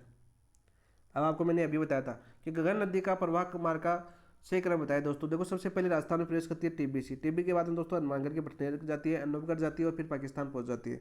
तो राइट आंसर क्या हो जाएगा दोस्तों? ऑप्शन नंबर 1 आपका राइट आंसर हो जाएगा। राइट आंसर क्या हो जाएगा दोस्तों? आपका ऑप्शन नंबर 1 आपका राइट आंसर हो जाएगा। बहुत ही अच्छा क्वेश्चन यहाँ पर पूछा गया है। गंगा नदी का प्रवाह का क्रम आपने देखा होगा, आजकल क्वेश्चन आपका पूछा जा रहा है कि इनके प्रवाह का क्रम बताइए। तो टीबी, हनुमानगढ़, अनूपगढ़ और पाकिस्तान के अंदर है दोस्तों ये गंगा नदी का अफवाह का क्रम है। वैसे राज्यों की बात करें तो हिमाचल प्रदेश, हरियाणा, राजस्थान और फिर पाकिस्तान के अंदर प्रवेश करती है। किस प्रकार से क्वेश्चन पूछा जा सकता है वो एग्जामिनर के ऊपर डिपेंड करता है, लेकिन किस प्रकार से आ सकता है वो हम सोच सकते हैं उसी के तौर पर हम तैयारी करेंगे, तब हमारी तैयारी एक बेहतरीन तरीके से हम इसी क्वेश्चन की बात करें, इसी टॉपिक की बात करें, बहुत आसानी से समझ सकेंगे दोस्तों। नेक्स्ट क्वेश्चन की बात करते हैं दोस्तों। नेक्स्ट क्वेश्चन क्या है, क्रम मैंने बता दिया आपको, गंगा नदी के बारे में कंप्लीट। सांभर झील की में गिरने वाली नदियों के संदर्भ में निम्न में से कौन सा युग्म सही सम्मिलित है। बहुत ही अच्छा क्वेश्चन पूछा था। सांभर अपातंत्र से आपके क्वेश्चन बहुत आते हैं दोस्तों। मेथा नदी नागौर से आती थी दोस्तों, नहीं, मेथा नदी नागौर से नहीं आती है दोस्तों, यह गलत हो जाएगा। खारी नदी जयपुर से आती है, नहीं दोस्तों। रूपनगढ़ नदी आपकी अजमेर से आती है, सलेमाबाद से निकलती है, बिल्कुल सत्य है। खांडेल नदी बीकानेर से नहीं आती। तो ये तो हमें क्वेश्चन पूछा है कि सांभर नदी में गिरने वाली नदियों के संदर्भ में इनमें से कौन सा युग्म सही सम्मिलित है, तो रूपनगढ़ नदी अजमेर से निकलती है दोस्तों। तो अपना राइट आंसर क्या हो गया दोस्तों, आपका ऑप्शन नंबर 3 रूपनगढ़ नदी अजमेर आपका राइट आंसर हो जाएगा। यहाँ पर दोस्तों बात करते हैं हम सांभर अफवाह तंत्र की। किसकी बात करते हैं दोस्तों, सांभर अफवाह तंत्र की बात करते हैं। ठीक है, सांभर अफवाह तंत्र की बात करें, मान लीजिए अपनी सांभर नदी है, ठीक है, अपने मैप के अनुसार ये शिव नदी, ये कौन सी दोस्तों, अपनी सांभर है। ठीक है, इस सांभर नदी के अंदर दोस्तों एक सबसे बड़ी नदी निकलती है दोस्तों, मनोहरपुरा की फाड़ी। यहाँ पर कौन सी फाड़ी है दोस्तों, आपकी मनोहरपुरा की फाड़ी है दोस्तों। और मनोहरपुरा की फाड़ी की बात करें तो मनोहरपुरा की फाड़ी की बात करें तो कहाँ पर है दोस्तों, जयपुर के अंदर है। कहाँ पर आपकी, जयपुर के अंदर। यहाँ से एक नदी निकलती है दोस्तों, जिसे मेथा या मेंढा नदी बोलते हैं। क्या बोलते हैं दोस्तों, मेथा या मेंढा नदी, मेथा या मेंढा नदी बोलते हैं। सीधा क्वेश्चन आपका पूछा जा सकता है यहाँ पर, सर्वाधिक लवणता कौन सी नदी लेके आती है सांभर झील के अंदर। सर्वाधिक लवणता लेकर कौन सी नदी आती है दोस्तों, बहुत बार आपका क्वेश्चन पूछा गया एग्जाम के अंदर, लवणता वाली नदी, यानी सांभर झील के अंदर जो लवणता है दोस्तों, सर्वाधिक कौन सी नदी लेके आती है, मेथा या मेंढा नदी लेके आती है। इसके अलावा दोस्तों आपकी यहाँ पर खंडेला की फाड़ी है, कौन सी आपकी, खंडेला की फाड़ी। अब जैसे आप बोलोगे खंडेला की फाड़ी से कहाँ से निकलती है, तो यहाँ से खंडेला की फाड़ी से एक नदी निकलती है आपकी, कौन सी, खंडेला। इस नदी का पानी भी कहाँ पर जाता है दोस्तों, अपने सांभर नदी झील के अंदर जाता है। कहाँ पर, सांभर झील के अंदर जाता है दोस्तों। इधर बात करते हैं दोस्तों नागौर। नागौर से एक नदी निकलती है जिसे खारी या भेड़खारी के नाम से जाना जाता है। खारी या भेड़खारी के नाम से जाना जाता है, भेड़खारी। तो ये नदी भी किसमें गिरती है दोस्तों, सांभर अफवाह तंत्र के अंदर गिरती है। इसके अलावा दोस्तों आपका अजमेर से आपके रूपनगढ़ का नाला, अजमेर से कौन सी नदी आती है दोस्तों, आपकी रूपनगढ़ का नाला, ये भी किसमें गिरती है दोस्तों, सांभर झील में अपना चले गिरती है दोस्तों। ये तो क्वेश्चन पूछा गया था, तो राइट आंसर हो जाएगा आपका ऑप्शन नंबर 3। क्या हो जाएगा दोस्तों, आपका ऑप्शन नंबर 3 आपका राइट आंसर। इसके अलावा बात करें दोस्तों अन्य नदी, अन्य नदी की बात करें दोस्तों, अन्य नदी कौन कौन सी सांभर झील के अंदर गिरती है, जो बार बार आपके एग्जाम में पूछी जाती है, जैसे तुर्तमती नदी, कौन सी आपकी, तुर्तमती नदी है, ये भी आपकी सांभर झील के अंदर गिरती है, जो बार बार पूछी जाती है दोस्तों। एक आपका दोस्तों नाला आपका त्योदय नाला, त्योदय नाला, ये भी किसमें गिरता है दोस्तों, आपके सांभर झील के अंदर गिरता है। नलियासर नाला भी कहाँ पर गिरता है दोस्तों, नलियासर नाला, ये भी यहाँ पर गिरता है दोस्तों, आपके सांभर झील के अंदर गिरता है। बांडी नदी, एक दोस्तों आपकी बांडी नदी नाला, देखो ये नाला इसलिए लगा रहा हूँ ताकि बांडी नदी एक नदी और भी है जो बनारस की साइड नदी है, ताकि आपको याद करें ये नदी नहीं है, वैसे देखिए ये नाला ही है। ठीक है, ये भी किसमें गिरता है दोस्तों, सांभर झील के अंदर गिरता है दोस्तों। वही बात करें दोस्तों, तीनों सांभर झील आपकी जयपुर, नागौर, अजमेर, तीनों जिलों की सीमा पर है, लेकिन प्रशासनिक दृष्टि से कौन सी जिले के अंदर आती है, आपकी जयपुर जिले के अंदर आती है। प्रशासनिक दृष्टि की बात करें तो सांभर झील कौन सी जिले के अंदर आती है दोस्तों, आपके जयपुर जिले के अंदर आती है। कौन से जिले में आती है, आपकी जयपुर जिले के अंदर आती है। बहुत ही अच्छा क्वेश्चन। तो ये सारे सांभर झील के बारे में आज तक पूछे गए क्वेश्चन थे। तो आंतरिक अफवाह तंत्र के अंदर एक सबसे बड़ा भाग आता है दोस्तों सांभर झील का, जो बार बार यहाँ से क्वेश्चन पूछा जाता है। बाकी सांभर झील की विशेषताओं की बात करें, जैसे रामसर साइड में है, कौन सा मेला लगता है, कौन सा रोग इसमें फैलाता, तो ये क्वेश्चन भी आपके पूछे जाते हैं वैसे देखिए सांभर झील के बारे में। तो इन चीज़ों के अलग से आपको राजस्थान के सामान्य ज्ञान की बात करें, वहाँ पर क्वेश्चन आपके पूछे जा सकते हैं, नदी से वाले टॉपिक में क्वेश्चन नहीं पूछे जाएंगे। तो ऑप्शन नंबर 3 आपका राइट आंसर हो जाएगा। भाई हम तैयारी कर रहे हैं तो इन चीज़ों को हमें पता होना चाहिए कि क्या होता है आपका। नेक्स्ट क्वेश्चन की बात करते हैं दोस्तों। नेक्स्ट क्वेश्चन क्या आपका, देखिए नेक्स्ट क्वेश्चन क्या आपका, खतरनाक और कारण का क्वेश्चन आया, बहुत ही अच्छा क्वेश्चन है। अभी इस क्वेश्चन को करते हैं। देखो दोस्तों हम क्या क्वेश्चन है अपना, देखिए खतरनाक कारण के संदर्भ में सही विकल्प को चुनिए। ये अपना क्वेश्चन था, मैंने छोटा कर लिया इसको। खतरनाक दे रखा है, सांभर झील प्रशासनिक दृष्टि से जयपुर जिले के अंतर्गत आती है। जो सांभर झील है वो प्रशासनिक दृष्टि से कौन सी जिले के अंदर आती है दोस्तों? जयपुर जिले के अंदर आती है। ये हमने अभी पीछे देखा, बिल्कुल सत्य बात है। झील का सर्वाधिक क्षेत्रफल जयपुर जिले के अंदर स्थित है, इसी कारण प्रशासनिक दृष्टि से आपकी किसी के अंदर आती है दोस्तों? जयपुर के अंदर आती है। वैसे सांभर झील की बात करें दोस्तों, देखिए अभी हमने क्या देखा दोस्तों, हमने देखा सांभर झील, क्या देखिए हमने सांभर झील देखिए। अभी झीलों के अंदर इसको और फटेंगे, क्वेश्चन आ गया तो चलो कर लेते हैं। झीलों के अंदर सांभर झील के बारे में जितनी भी है वो सारी चीज़ें हम देखेंगे अभी। ये सांभर झील थी दोस्तों। यहाँ पर कौन सा जिला है दोस्तों? अपना जयपुर जिला, ठीक है। यहाँ पर कौन सा जिला है दोस्तों? आपका नागौर। और यहाँ पर कौन सा जिला है दोस्तों? आपका अजमेर। और तीनों जिलों से सीमा बनाती है कौन सी? सांभर झील। लेकिन प्रशासनिक दृष्टि से कौन से जिले के अंदर आती है दोस्तों? जयपुर जिले के अंदर आती है। ये तो था, यानी कथन कारण दोनों सही है तथा कारण कथन का सही व्याख्या भी कर रहा है, तो ऑप्शन नंबर 1 आपका राइट आंसर हो जाएगा। नेक्स्ट क्वेश्चन की बात करते हैं दोस्तों। ये देखिए, काखने या मसूरदी नदी के प्रवाह के संदर्भ में सही विकल्प चुनिए। काखने या मसूरदी, देखो इसी का नाम है काखने या मसूरदी की नदी के प्रवाह के संदर्भ में सही विकल्प चुनिए। देखो कोटारी से निकलती है और लूनी में आके समाहित हो जाती है। नहीं दोस्तों, सलेमाबाद अजमेर में पड़ता है, सलेमाबाद अजमेर में पड़ता है और सांभर में आके विलीन हो जाती है। नहीं दोस्तों, सलेमाबाद अजमेर से कौन सी आती है दोस्तों? रूपनगढ़ नदी, रूपनगढ़ नदी। तो ये भी नहीं है। खंडेला चूरू से निकलती है। नहीं दोस्तों, खंडेला कहाँ पर? सीकर की। खंडेला फाड़िया कहाँ पर है दोस्तों? सीकर से निकलती है खंडेला से, और कहाँ पर? सांभर झील के अंदर गिरती है, सांभर झील के अंदर गिरती है दोस्तों। तो ये भी गलत हो जाएगा। लूनी में कोटारी से निकल कर लूनी में नहीं मिलती है आपकी काखनी नदी या मसूदरी नदी दोस्तों। ये आपकी जैसलमेर से निकलती है, याद कर लेना दोस्तों। जैसलमेर में कहाँ से? कोटारी से निकलती है और बुद्ध झील का निर्माण करती है, यानी बुद्ध झील में समा जाती है आपकी। बुद्ध झील कहाँ पर है दोस्तों? जैसलमेर के अंदर है। सीधा क्वेश्चन पूछा जाता है। कोटारी से निकलकर बुद्ध झील में समाहित हो जाती है। आंतरिक अपातंत्र की सबसे छोटी नदी, आंतरिक अपातंत्र की सबसे छोटी नदी, सबसे छोटी नदी कौन सी है दोस्तों? आपकी काखने या मसूरदी नदी है दोस्तों। नेक्स्ट क्वेश्चन की बात करते हैं हम। निम्नलिखित में से कौन सा कथन रूपनगढ़ नदी के संदर्भ में असत्य है? रूपनगढ़ नदी के संदर्भ में असत्य कथन है। देखो दोस्तों, हम पढ़ चुके हैं। इसका उद्गम अजमेर जिले से होता है, बिल्कुल राइट। हमने देखा रूपनगढ़ नदी कहाँ से निकलती है? अजमेर जिले से निकलती है। और जो निम्बार्क पीठ है ना आपकी सलेमाबाद के अंदर, निम्बार्क पीठ आपने सुना होगा, राधा अष्टमी का मेला लगता है वहाँ पर, वो इसी नदी के किनारे स्थित है। ये नागौर जिले से होकर बहती है, सांभर झील में गिरती है, बिल्कुल राइट। चूरू में विलुप्त हो जाती है। नहीं दोस्तों, नागौर जिले से होकर बहती है। बताओ भाई, बहती है क्या रूपनगढ़? अजमेर जिले से प्रभावित होती है दोस्तों, सांभर झील में गिरती है, अजमेर जिले से निकलती है। अजमेर लिख लेना, यहाँ पर मिस्टेक है, यहाँ पर अजमेर जिले से होकर बहती है, ठीक है। टाइपिंग मिस्टेक हो सकता है इसमें। चूरू जिले में विलुप्त हो जाती है, बिल्कुल सत्य। असत्य कथन कौन सा हो जाएगा दोस्तों? आपका ऑप्शन नंबर 4 आपका राइट आंसर हो जाएगा। छोटे छोटे क्वेश्चन है। नेक्स्ट क्वेश्चन, काथली या काठली नदी के भाव क्षेत्र से संबंधित सभ्यता कौन सी है? आहड़ है, कालीबंगा है, गणेशर है, रंगमहल है। दोस्तों हमने क्या पढ़ा? देखो कालीबंगा और रंगमहल यहाँ पर याद कर लीजिए साथ साथ। ये दोनों तो कहाँ पर है दोस्तों? आपकी गगन नदी किनारे। अभी हमने पढ़ा गगन नदी किनारे। आहड़ की बात करें दोस्तों, आपकी किस नदी किनारे? आपकी गंभीर या उभय बेड़च, इन दोनों की नदियों किनारे कौन सी है दोस्तों? आहड़ सभ्यता स्थित है। तो गंभीरी को हटा दीजिए, आपको सिर्फ बेड़च याद करना है। बेड़च याद कर लो यहाँ पर, क्योंकि गंभीरी आपकी बेड़च की सहायक नदी है। कई किताबों में लिखा हुआ है आपका बेड़च और गंभीरी नदी किनारे कौन सी सभ्यता विकसित हुई है? तो काथली या आहड़ सभ्यता विकसित हुई है। काथली या काटली नदी के भाव क्षेत्र में कौन सा सभ्यता आपकी? गणेश्वर। कहाँ पे, कौन से जिले के अंदर है दोस्तों? आपकी सीकर जिले के अंदर है। स्थान पूछे तो दोस्तों आपके नीम का थाना के अंदर स्थित है। ऑप्शन नंबर 3 आपका राइट आंसर हो जाएगा। ऑप्शन नंबर 3 आपका राइट आंसर हो जाएगा। काथली नदी की बात करते हैं दोस्तों, बहुत से क्वेश्चन पूछ जाते हैं यहाँ से।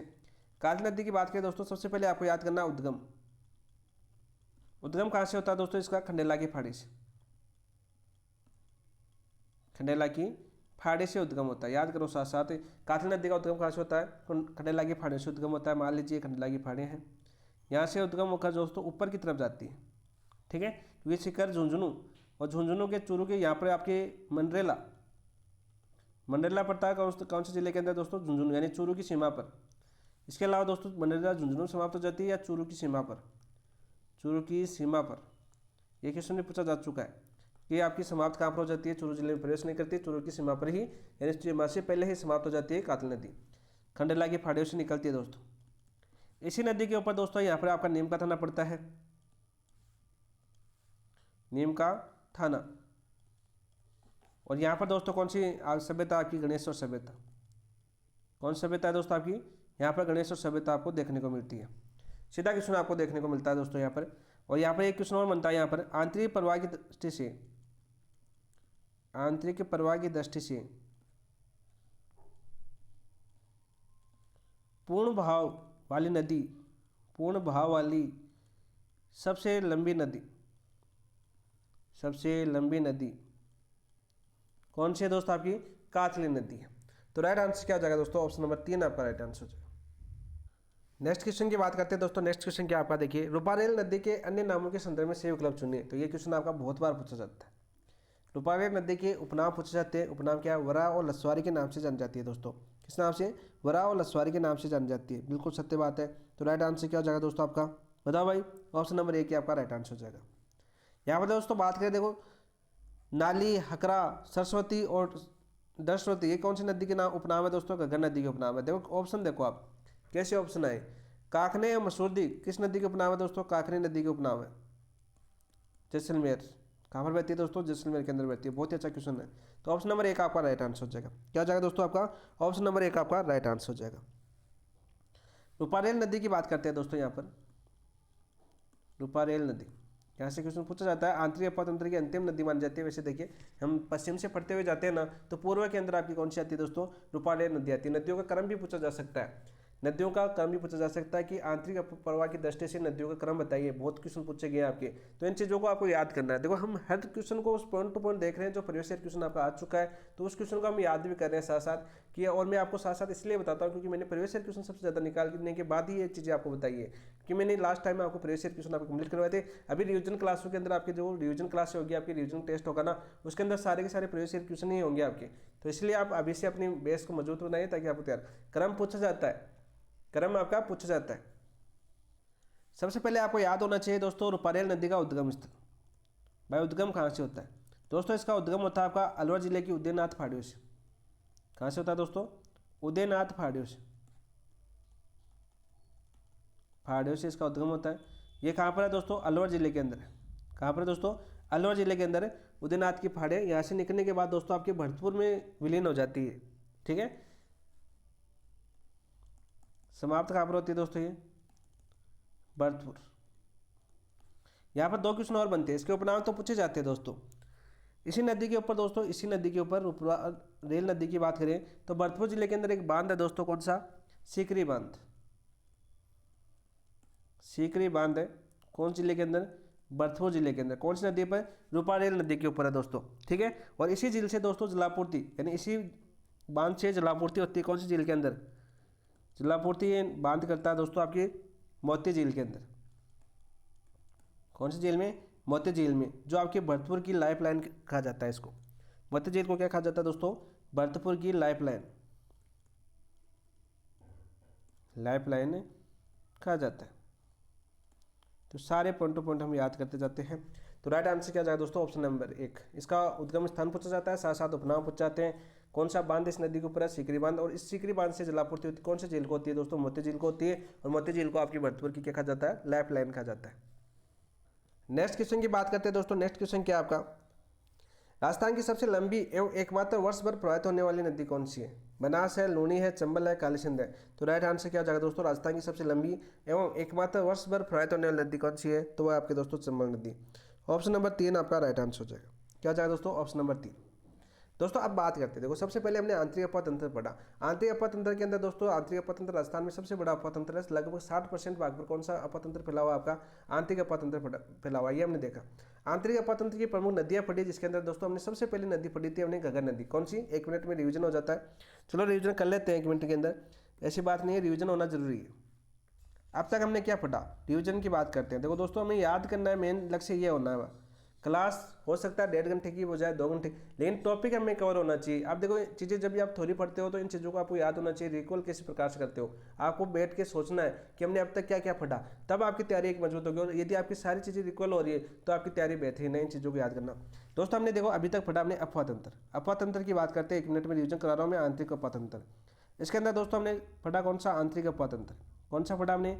आंतरिक अफवातंत्र पढ़ा। आंतरिक अपातंत्र से पहला क्वेश्चन बनता है दोस्तों, कितने प्रतिशत भाग पर फैला हुआ राजस्थान पर? 60% भाग पर फैला हुआ है।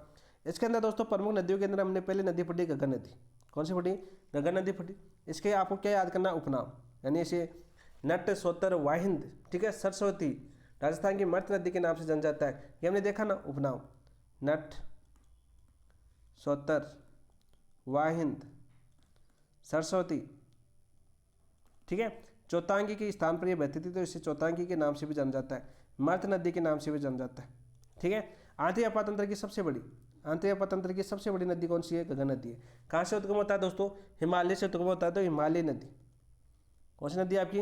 हिमालय नदी है। याद हुआ कि नहीं? ये चीज़ें हमने पढ़ी। कालका नामक स्थान से इसका उद्गम होता है, शिवालिक लिख देता हूँ ताकि आपको चीज़ें याद हो। राजस्थान के अंदर इसका क्रम पूछा जा सकता है प्रवाह का, जैसे वर्तमान 2025 में पैटर्न आया आपका 2025 पैटर्न क्या है इसका क्रम, यानी प्रवाहित क्रम कौन सा है, ये भी पूछा जा सकता है। तो राज्यों का पूछे तो हिमाचल प्रदेश, हरियाणा, फिर राजस्थान और पंजाब, सॉरी फिर आपके पाकिस्तान। वही बात स्थान भी पूछा जा सकता है, जैसे टीबी के अंदर प्रवेश करती है, भटनेर होती हुई, अनूपगढ़ होती हुई, अखरा फोर्ट आवास तक जाती है, ये क्रम भी पूछा जा सकता है, ठीक है। ये याद करना। दूसरी हमने पढ़ी दोस्तों, आंतरिक अपातंत्र की सबसे बड़ी नदी है पूर्णतः भाव की दृष्टि से कातल नदी। तीसरी नदी दोस्तों हमने क्या पढ़ी? जो खंडेला से निकलती है। कहाँ से निकलती है दोस्तों? खंडेला यानी पहाड़िया से निकलती है और आपके मंडरेला झुंझुनू के अंदर समाप्त हो जाती है, जो चूरू की सीमा के समीप पड़ता है। इसी नदी के ऊपर हमने एक सभ्यता पढ़ी, कौन सी? अपनी गणेश्वर। गंगा नदी के ऊपर हमने पीलीबंगा, कालीबंगा और रंगमहल सभ्यता पढ़ी, ठीक है। चीजें आपको याद हो जाएगी, रिकॉल करोगे तब। पूर्णतः भारत की दृष्टि से आंतरिक अपातंत्र की सबसे लंबी नदी कातल नदी है, बहुत बार क्वेश्चन पूछा जाता है। इसके अलावा दोस्तों हमने सांबर अपातंत्र पढ़ा, सांबर अपातंत्र पढ़ा हमने। सांबर अपातंत्र के अंदर दोस्तों यहाँ से एक मेथा या मेंढा नदी पड़ी, जो मनोहरपुरा की पहाड़ी जयपुर से निकलती है। सर्वाधिक लवणता कौन सी नदी लेके आती है दोस्तों? मेथा या मेंढा नदी लेके आती है। देखो चीजें याद करो आप।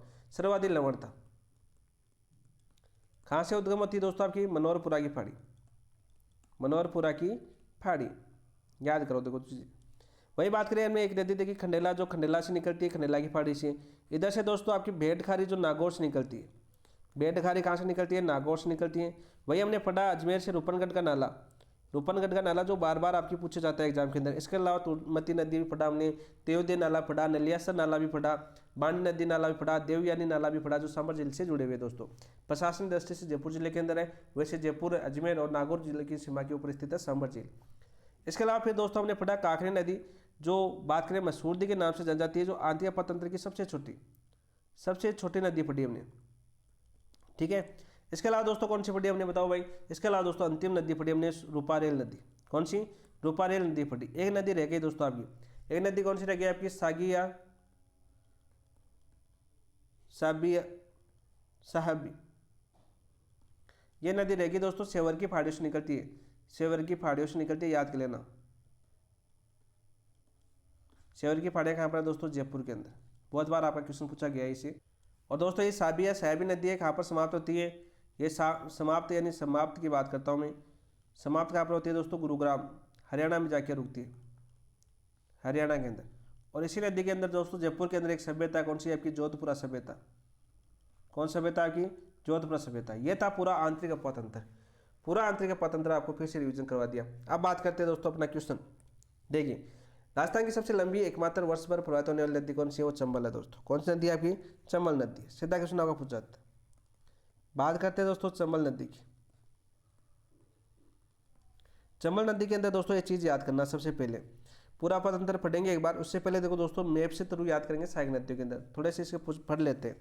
सबसे लंबी नदी और वर्ष भर बहती थी, क्योंकि सर्वाधिक वर्षा का पानी कौन लेती है दोस्तों? आपकी चंबल नदी रहती है राजस्थान के अंदर। उपनाम की बात कर लेते हैं सबसे पहले। उपनाम क्या क्या दोस्तों इस नदी के? उपनाम आपकी चरम नवती, कामधेनु, नित्य भाई, वाटर सफारी कोटा के अंदर है दोस्तों। ये इसी के उपनाम है कि किस नदी के ऊपर वाटर सफारी के नाम से जानी जाती है? वो चंबल नदी जानी जाती है। सीधा क्वेश्चन आपका पूछा जाता है, सीधा क्वेश्चन आपका पूछा जाता है।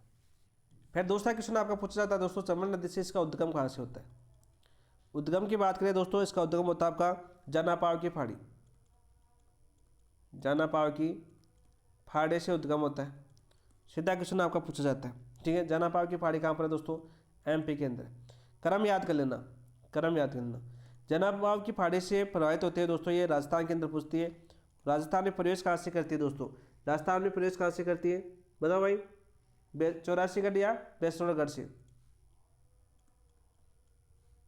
84गढ़ लिख देता हूँ मैं,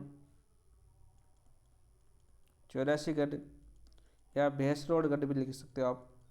बेसरोडगढ़ से राजस्थान में प्रवेश करती है। क्रम याद कर लें दोस्तों, राजस्थान में प्रवेश करती है।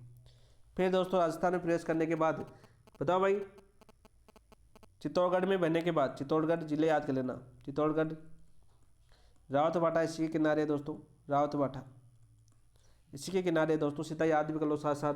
फिर बात करें दोस्तों कोटा बूंदी, कोटा बूंदी बनने के बाद दोस्तों करौली और धौलपुर में की सीमा बनाते हुए, करौली और धौलपुर की सीमा बनाते हुए, तो धौलपुर में बनने के बाद दोस्तों आपके मुरादगंज यूपी के अंदर किससे मिल जाती है दोस्तों, आपकी यमुना के अंदर मिल जाती है। किससे मिल जाती है? यमुना के अंदर। ये क्रम आपको याद होना चाहिए, सीधा क्वेश्चन आपका पूछा जा सकता है क्रम से संबंधित दोस्तों, सीधा क्वेश्चन आपका पूछा जाता है। कुल लंबाई की बात करें दोस्तों इस नदी की, कुल लंबाई कितनी है आपकी? कुल लंबाई है आपकी 965 किलोमीटर। हिंदी ग्रंथ अकादमी के अनुसार 965 किलोमीटर है और वाटर रिसोर्स के अनुसार दोस्तों 151 किलोमीटर। ये आपके हिंदी ग्रंथ अकादमी के अनुसार ये चीज़ें भी आपको पता होनी चाहिए। और दोस्तों 1051 वाटर रिसोर्स के अनुसार। बेसिक चीज़ें बता रहा हूँ ताकि आपके जब हम दोबारा इसका मैप पढ़ेंगे तो चीज़ें आपकी याद हो, ठीक है, क्योंकि ये चीज़ें याद हो सीधे क्वेश्चन पूछे जाते हैं यहाँ से। राजस्थान की सबसे लंबी एकमात्र वर्ष भर प्रवाहित होने वाली कौन सी नदी है दोस्तों? चंबल नदी है। उद्गम होता है दोस्तों इसकी जनापाव की फाड़ी एमपी से। प्रवाह का क्रम पूछा जा सकता है आजकल, तो आपका दोस्तों जनापाव की फाड़ी एमपी से उद्गम होने के बाद ये आपके राजस्थान में प्रवेश करती है 84 बेसरोगढ़ से, फिर आपके चित्तौड़गढ़ में बहती है, फिर कोटा में, फिर बूंदी में बहती हुई, करौली धौलपुर में बहती हुई आपकी यूपी में जाके मुरादगंज में किसी मिल जाती है? यमुना के अंदर मिल जाती है दोस्तों, ठीक है। कोटा बूंदी और कोटा सवाईमाधोपुर के मध्य सीमा बनाते हुए, सीमा भी कौन बनाती है दोस्तों? चंबल नदी बनाती है। सीधा क्वेश्चन पूछा जाता है कि चंबल नदी कौन से जिलों के साथ सीमा बनाती है? तो कोटा बूंदी और कोटा सवाईमाधोपुर के बीच सीमा बनाती है। सीधा क्वेश्चन पूछा जा सकता है। राजस्थान के अंदर वो कौन सी नदी है जो सर्वाधिक सतही जल वाली नदी, सर्वाधिक सतही जल वाली नदी, वो भी कौन सी है दोस्तों? आपकी चंबल नदी है। नेक्स्ट क्वेश्चन की बात करते हैं दोस्तों। नेक्स्ट क्वेश्चन क्या है? देखो कथन और कारण का क्वेश्चन आया, बहुत ही अच्छा क्वेश्चन है, यहाँ से क्वेश्चन पूछा जा सकता है। तो यहाँ पर कथन कारण का क्वेश्चन भी आपका 2025 के पैटर्न के अनुसार देखिए। क्वेश्चन क्या है आपका? कथन और कारण पर सही विकल्प चुनिए। पहला दे रखा है दोस्तों आपका, चंबल नदी राजस्थान की एकमात्र बारहमासी नदी है। बिल्कुल राइट, चंबल नदी है राजस्थान की एकमात्र बारहमासी नदी है, बिल्कुल सत्य है। सॉरी गलत लगा दिया, बिल्कुल सत्य है दोस्तों। इसका उद्गम क्षेत्र अधिक वर्षा प्राप्त करता है, ये हिमालय नदी है दोस्तों, हिमालय नदी थोड़ी है। देखो कितना अच्छा कारण दे रखा है, नहीं दोस्तों, वर्ष भर अधिक वर्षा प्राप्त करती है चंबल नदी, ये बात तो सही है। ये हिमालय नदी नहीं है दोस्तों, हिमालय नदी नहीं है। तो दोस्तों कथन ये तो सही है लेकिन कारण गलत है, तो राइट आंसर हो जाएगा आपका ऑप्शन नंबर 3। क्या हो जाएगा दोस्तों? ऑप्शन नंबर 3 आपका राइट आंसर हो जाएगा। 2025 का पैटर्न है दोस्तों, 2025 में स्वास्थ्य विभाग के एग्जाम में क्वेश्चन पूछा गया, स्वास्थ्य विभाग में। बहुत ही अच्छा क्वेश्चन है, बहुत ही इजी भी क्वेश्चन है। यदि स्वास्थ्य वालों में बात करें, साइंस वालों को इतना जीके नहीं आता, इसलिए थोड़ा इजी क्वेश्चन पूछा गया ये कि चंबल नदी राजस्थान की एकमात्र बारहमासी नदी है और इसका उद्गम क्षेत्र दोस्तों अधिक वर्षा प्राप्त करता है। ये हिमालय नदी नहीं दोस्तों, ये आपकी इसका उद्गम होता है पर जनापाव की फाड़ी। उद्गम कहाँ से होता है दोस्तों? इसका जनापाव की फाड़ी एमपी से दोस्तों। नेक्स्ट क्वेश्चन की बात करते हैं दोस्तों। नेक्स्ट क्वेश्चन क्या है? निम्न में से कौन से जिले चंबल नदी के पूर्ण प्रभाव क्षेत्र में आते हैं? बहुत ही अच्छा क्वेश्चन पूछा है। निम्नलिखित में से कौन से जिले हैं जो चंबल नदी के पूर्ण प्रभाव क्षेत्र के अंदर आते हैं? तो यहाँ पर दे रखा है सवाईमाधोपुर, करौली, कोटा बूंदी, चित्तौड़गढ़, धौलपुर, भरतपुर या झालावाड़, बारां। तो राइट आंसर क्या हो जाएगा दोस्तों आपका? कोटा बूंदी चित्तौड़गढ़, ऑप्शन नंबर 2 आपका राइट आंसर हो जाएगा। क्या हो जाएगा दोस्तों आपका? ऑप्शन नंबर 2 आपका राइट आंसर हो जाएगा। सीधा क्वेश्चन आपका पूछा जा सकता है, सीधा क्वेश्चन आपका पूछा जा सकता है।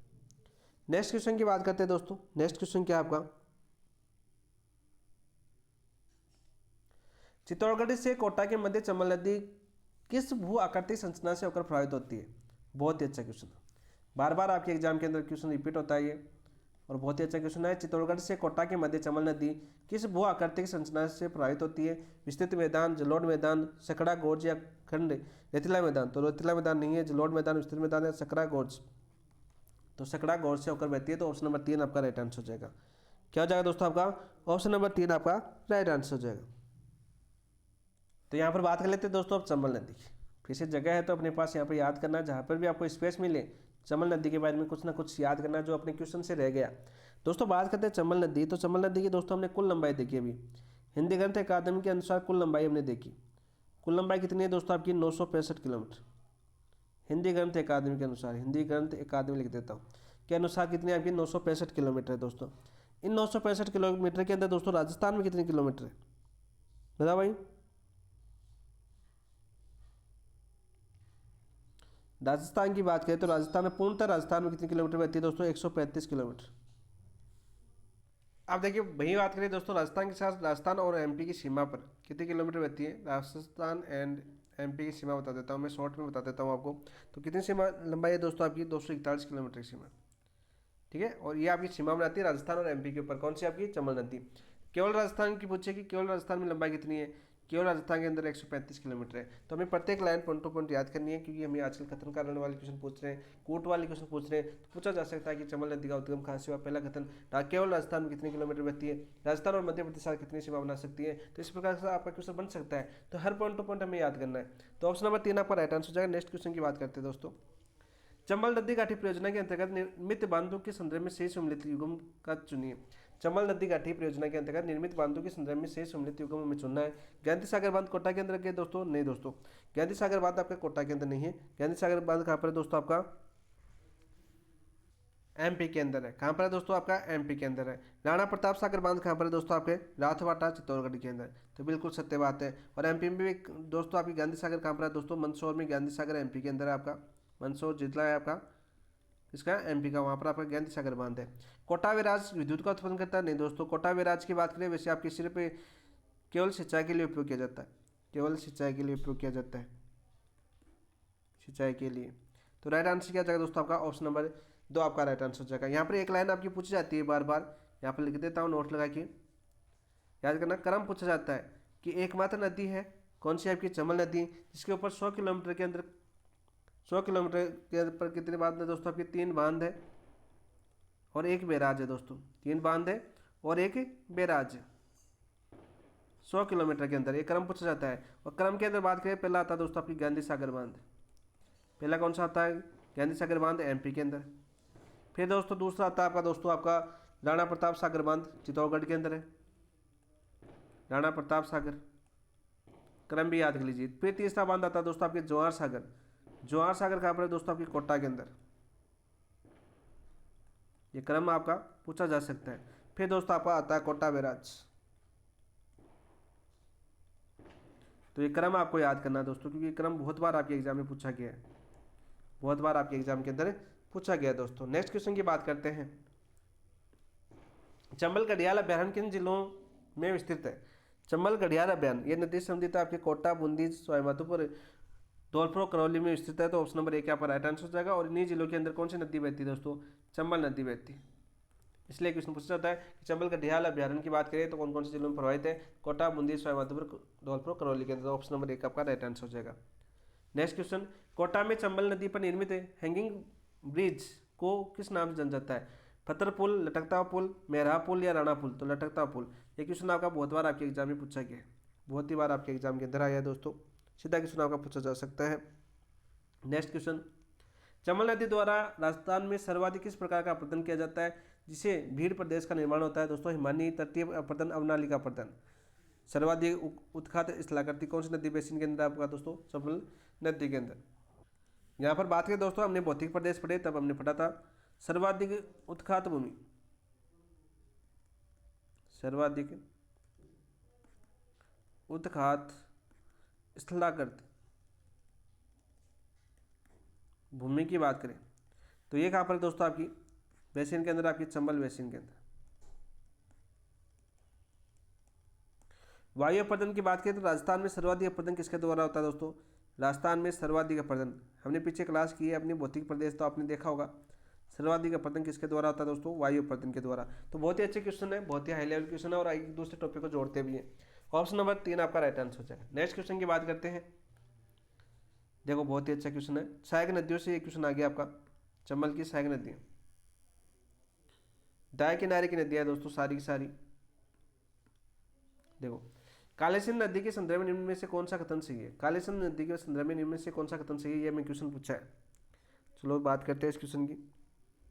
क्या क्वेश्चन है दोस्तों आपका, इसका उद्गम देवास के निकट बांगली गांव से होता है तथा कोटा के नुनेरा में चंबल मिल जाती है। बिल्कुल राइट। क्रम पूछा जा सकता है कि काली सिंध नदी का उद्गम कहाँ से होता है आपका, देवास। देवास कहाँ पर दोस्तों, एमपी के अंदर है। कौन सा गांव से उद्गम होता है दोस्तों, बांगली गांव से होता है। कौन से गांव से, बांगली गांव से होता है। ठीक है, बिल्कुल सत्य बात है। ये झालावाड़ के अनंतपुर से निकलकर गागरोन के में चंबल में मिलती है, नहीं दोस्तों, चंबल नहीं मिलती है। इसकी सहायक नदियों में बेथली और लायसी नदी प्रमुख नदी है। सहायक नदियों के अंदर दोस्तों बेथली और लायसी प्रमुख नदी है क्या, नहीं दोस्तों, ये किसकी है, आपकी पार्वती की सहायक नदी है, पार्वती की सहायक।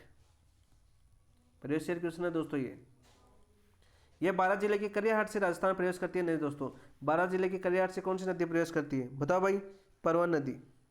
12 जिले के करियाहाट से पार्वती या परवन नदी ये प्रवेश करती है। तो ऑप्शन नंबर एक आपका राइट आंसर हो जाएगा। ऑप्शन नंबर एक आपका राइट आंसर हो जाएगा।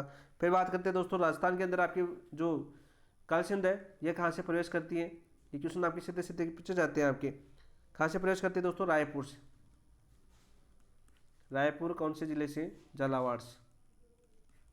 ये लीजिए दोस्तों, ऑप्शन नंबर एक आपका right answer. Next question, Kunnu नदी के प्रवाह मार्ग के संदर्भ में सही विकल्प चुनिए। बहुत ही अच्छा क्वेश्चन है। कुन्नू नदी के प्रवाह मार्ग के संदर्भ में क्वेश्चन चुनना है। सबसे पहले बात करें कुन्नू नदी का उद्गम कहाँ से होता है दोस्तों, मध्य प्रदेश, एमपी से दोस्तों कुन्नू नदी का उद्गम होता है। रायपुर से प्रवेश करती है दोस्तों, नहीं, रायपुर से प्रवेश करती है, नहीं, रायपुर से काली सिंध प्रवेश करती है। काली सिंध राजस्थान में प्रवेश करती है। बहुत ही अच्छा क्वेश्चन है, नहीं दोस्तों। करियार से दोस्तों पार्वती प्रवेश करती है, पार्वती या परवन नदी, राजस्थान प्रवेश, तो ये भी कैंसिल हो जाएगा। सुसनेर से आपकी ये नदी नहीं निकलती है, सुसनेर से ये नदी निकलती है दोस्तों, सुसनेर नामक स्थान से आओ नदी का उद्गम होता है। आओ नदी का उद्गम सीधा क्वेश्चन पूछा जा सकता है। तो देखो ऑप्शन सारे कट गए आपके, तो ऑप्शन नंबर 2 आपका राइट आंसर हो जाएगा। क्या हो जाएगा दोस्तों, ऑप्शन नंबर 2। गुना से मध्य प्रदेश निकलती है, मुसेरी नामक स्थान से राजस्थान में प्रवेश करती है, करौली से सीमा बनाती है दोस्तों, चंबल नदी के अंदर मिल जाती है। मुसेरी कौन से जिले के अंदर पड़ता है दोस्तों, 12 जिले के अंदर। सीधा क्वेश्चन पूछा जा सकता है, कुन्नू नदी 12 जिले के कौन से शहर से प्रवेश करती है, कौन से नगर से, तो मुसेरी से प्रवेश करती है। बहुत ही अच्छा क्वेश्चन है, बहुत ही उच्च स्तरीय क्वेश्चन है। नेक्स्ट क्वेश्चन, पार्वती नदी के राजस्थान में प्रवेश एवं संगम के स्थल पर, या पार्वती नदी के राजस्थान में प्रवेश एवं संगम स्थल के संदर्भ में कौन सा विकल्प सही है। रायपुर नौनेरा से नहीं, मुसेरी से, करौली नहीं दोस्तों, करियाट से प्रवेश करती है, पालिया से नहीं, दंतपुर और गागरोन। तो हमें क्वेश्चन क्या पूछा है दोस्तों, पार्वती नदी के राजस्थान में प्रवेश संगम पर स्थल में सही संदर्भ के कौन सा विकल्प सही है दोस्तों, यानी करियाट से बात करते हैं, करियाट से कहाँ से प्रवेश करती है दोस्तों, आपकी राजस्थान में प्रवेश, अच्छा सॉरी, राजस्थान में प्रवेश करती है। मैं पाली समझ रहा जिला, पालिया गांव, पालिया या पाली गांव है दोस्तों ये, इस गांव में चंबल में मिल जाती है। मैं सोचा पाली जिला है यहाँ पर, नहीं दोस्तों पाली जिला नहीं है, तो ये पाली गांव है आपका। ठीक है, मैंने पाली जिला समझ लिया, इसलिए सोचा मैं तीसरा गलत कैसे हो गया, इसलिए अटके हमें। पार्वती नदी को राजस्थान में प्रवेश एवं संगम स्थल के संदर्भ में कौन सा विकल्प सही है, तो करियाट से प्रवेश करती है राजस्थान में, और पाली में चंबल मिल जाती है। सबसे पहले बात करें दोस्तों पार्वती या परवन नदी की,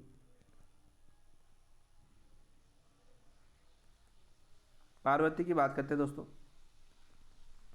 उद्गम कहाँ से होता है दोस्तों, इसका उद्गम होता है दोस्तों आपकी सीहोर फाड़िया, अच्छा मैंने सीहोर फाड़िया से दोस्तों, और राजस्थान के दोस्तों, राजस्थान के 12 जिले के अंदर, 12 जिले का कौन सा गांव है आपका, करियाट। करियाट से किसमें प्रवेश करती है दोस्तों, राजस्थान में प्रवेश करती है, और राजस्थान में प्रवेश करने के बाद दोस्तों आपकी पालिया गांव के अंदर चंबल में मिल जाती है।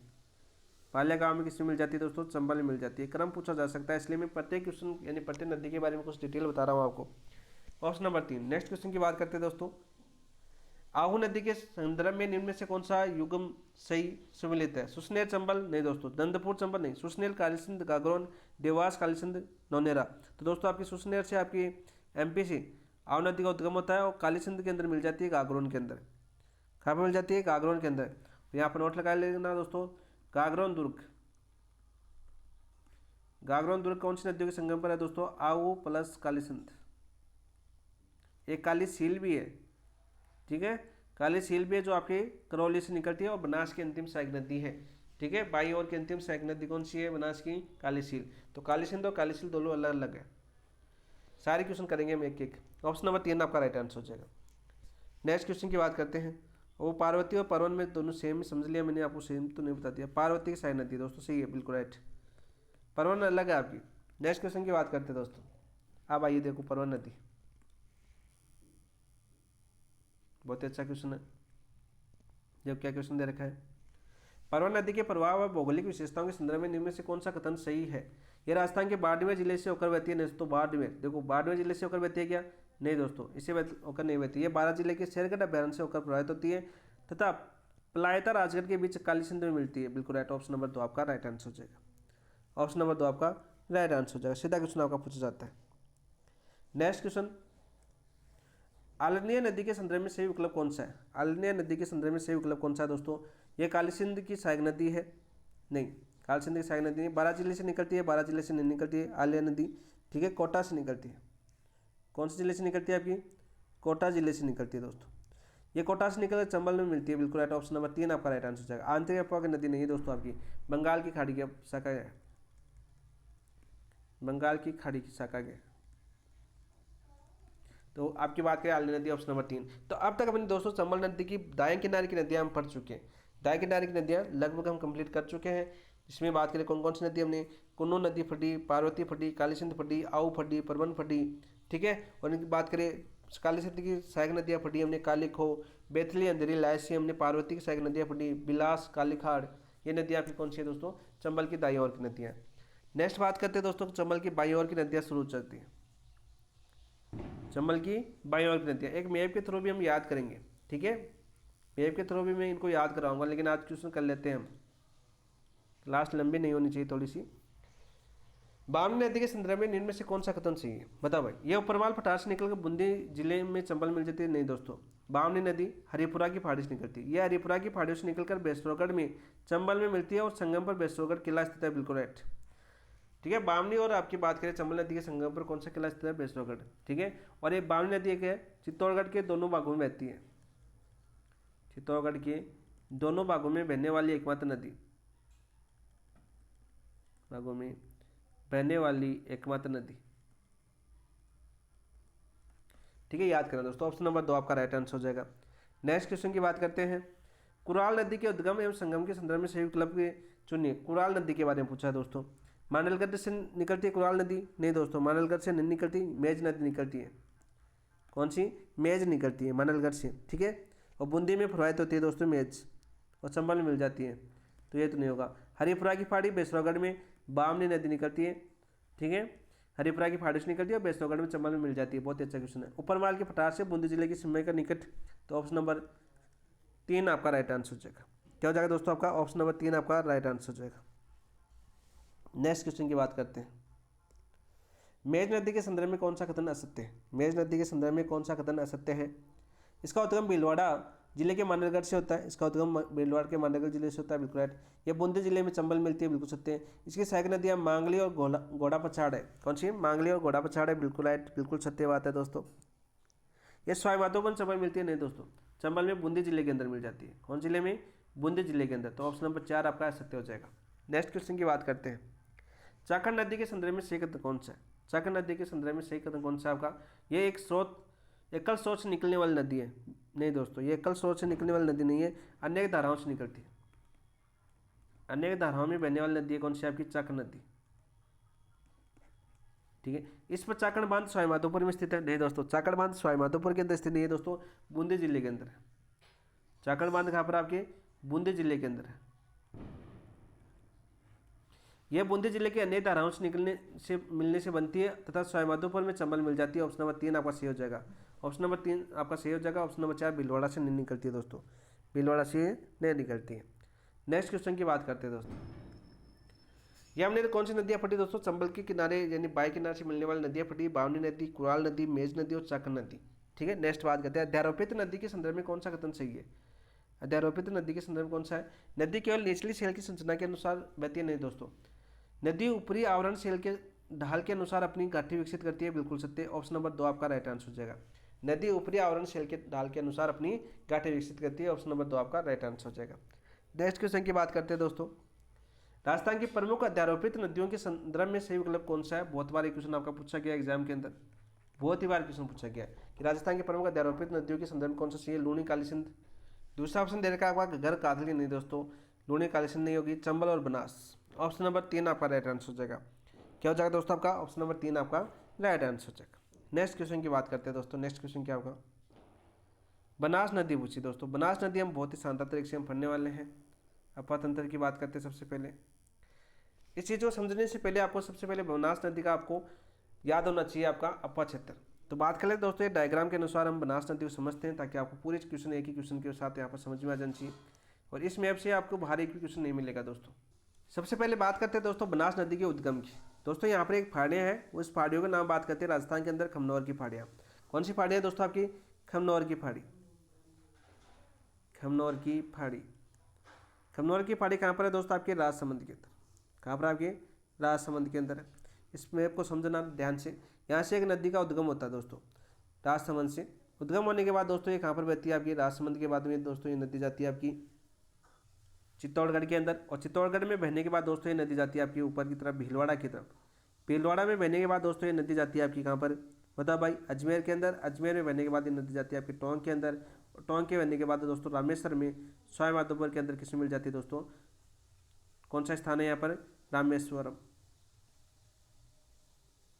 कहाँ पर पड़ता है दोस्तों? सवाई माधोपुर के अंदर पड़ता है। यहाँ पर एक नदी आती है दोस्तों, कौन सी? बताओ भाई। नदी कौन सी आती है आपकी? शिव। रामेश्वर में क्या बनाती है दोस्तों? आपकी त्रिवेणी संगम बनाती है, चंबल में मिल जाती है।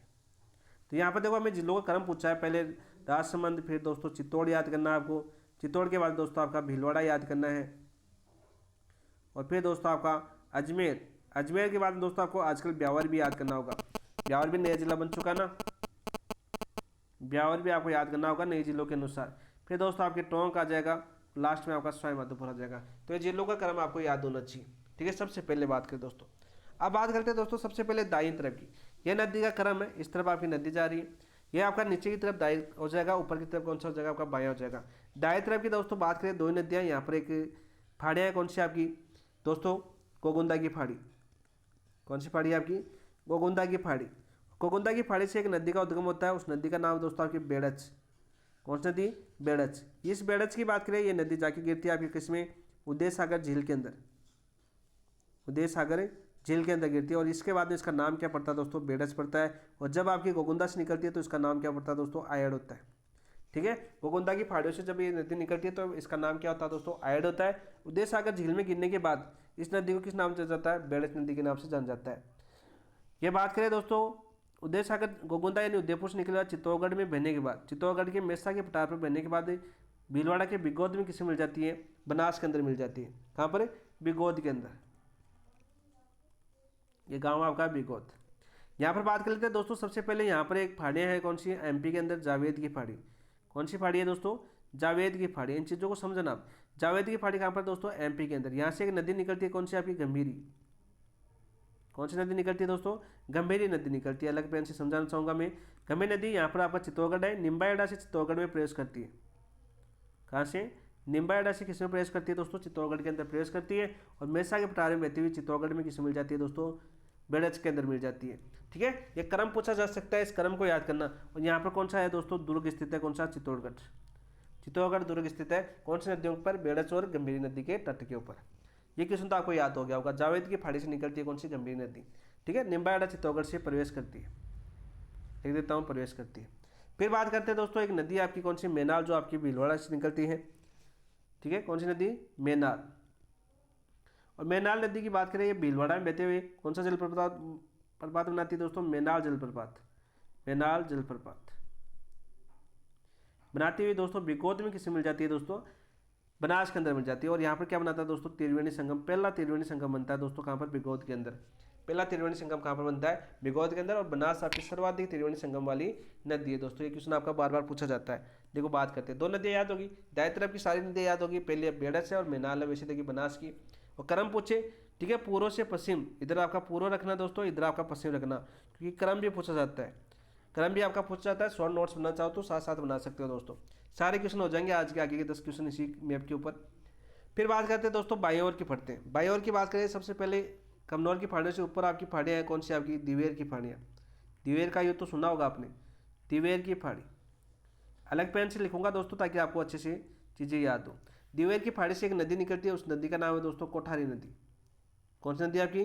कोठारी नदी दोस्तों। कोठारी नदी दिवेर से निकलने के बाद, ठीक है, दिवेर राजसमंद में बहने के बाद आपके भीलवाड़ा में बहने के बाद भीलवाड़ा के किसमें? नंदराज। नंदराज नामक स्थान पर किसमें मिल जाती है दोस्तों, आपकी बनास के अंदर मिल जाती है। इसी नदी के ऊपर दोस्तों आपके क्या बांध है दोस्तों, आपकी मेजा बांध स्थित है। कौन सा बांध आपका, मेजा बांध स्थित है, जो आपका भीलवाड़ा का लाइफ लाइन कहलाती है। ठीक है, फिर बात करते हैं दिवेर की पहाड़ियों से एक पहाड़ी ऊपर है, कौन सी, बिजराल की पहाड़ी। बिजराल की पहाड़ी, बिजराल की पहाड़ी की बात करें, राजस्थान की बात करें, बिजराल की पहाड़ी से एक नदी निकलती है, कौन सी, आपकी खारी नदी। और बनास की सबसे लंबी सहायक नदी कौन सी है, आपकी खारी। बनास की बाईं ओर की सबसे लंबी सहायक नदी कौन सी है, खारी। वैसे भी बनास की सबसे लंबी सहायक नदी कौन सी है, खारी नदी सबसे लंबी सहायक नदी है, सबसे लंबी सहायक। क्वेश्चन आपका पूछा जा चुका है बनास के अफातंत्र की बात करें तो यहाँ पर बात करें दोस्तों, बनास यानी बिजराल की पहाड़ी की बात करें, यहाँ से निकलती है आपकी खारी नदी, यहाँ से राजसमंद में। कहाँ पर है बिजराल की पहाड़ी, राजसमंद के अंदर। राजसमंद लिख देता हूँ, राजस्थान समझ लोगे।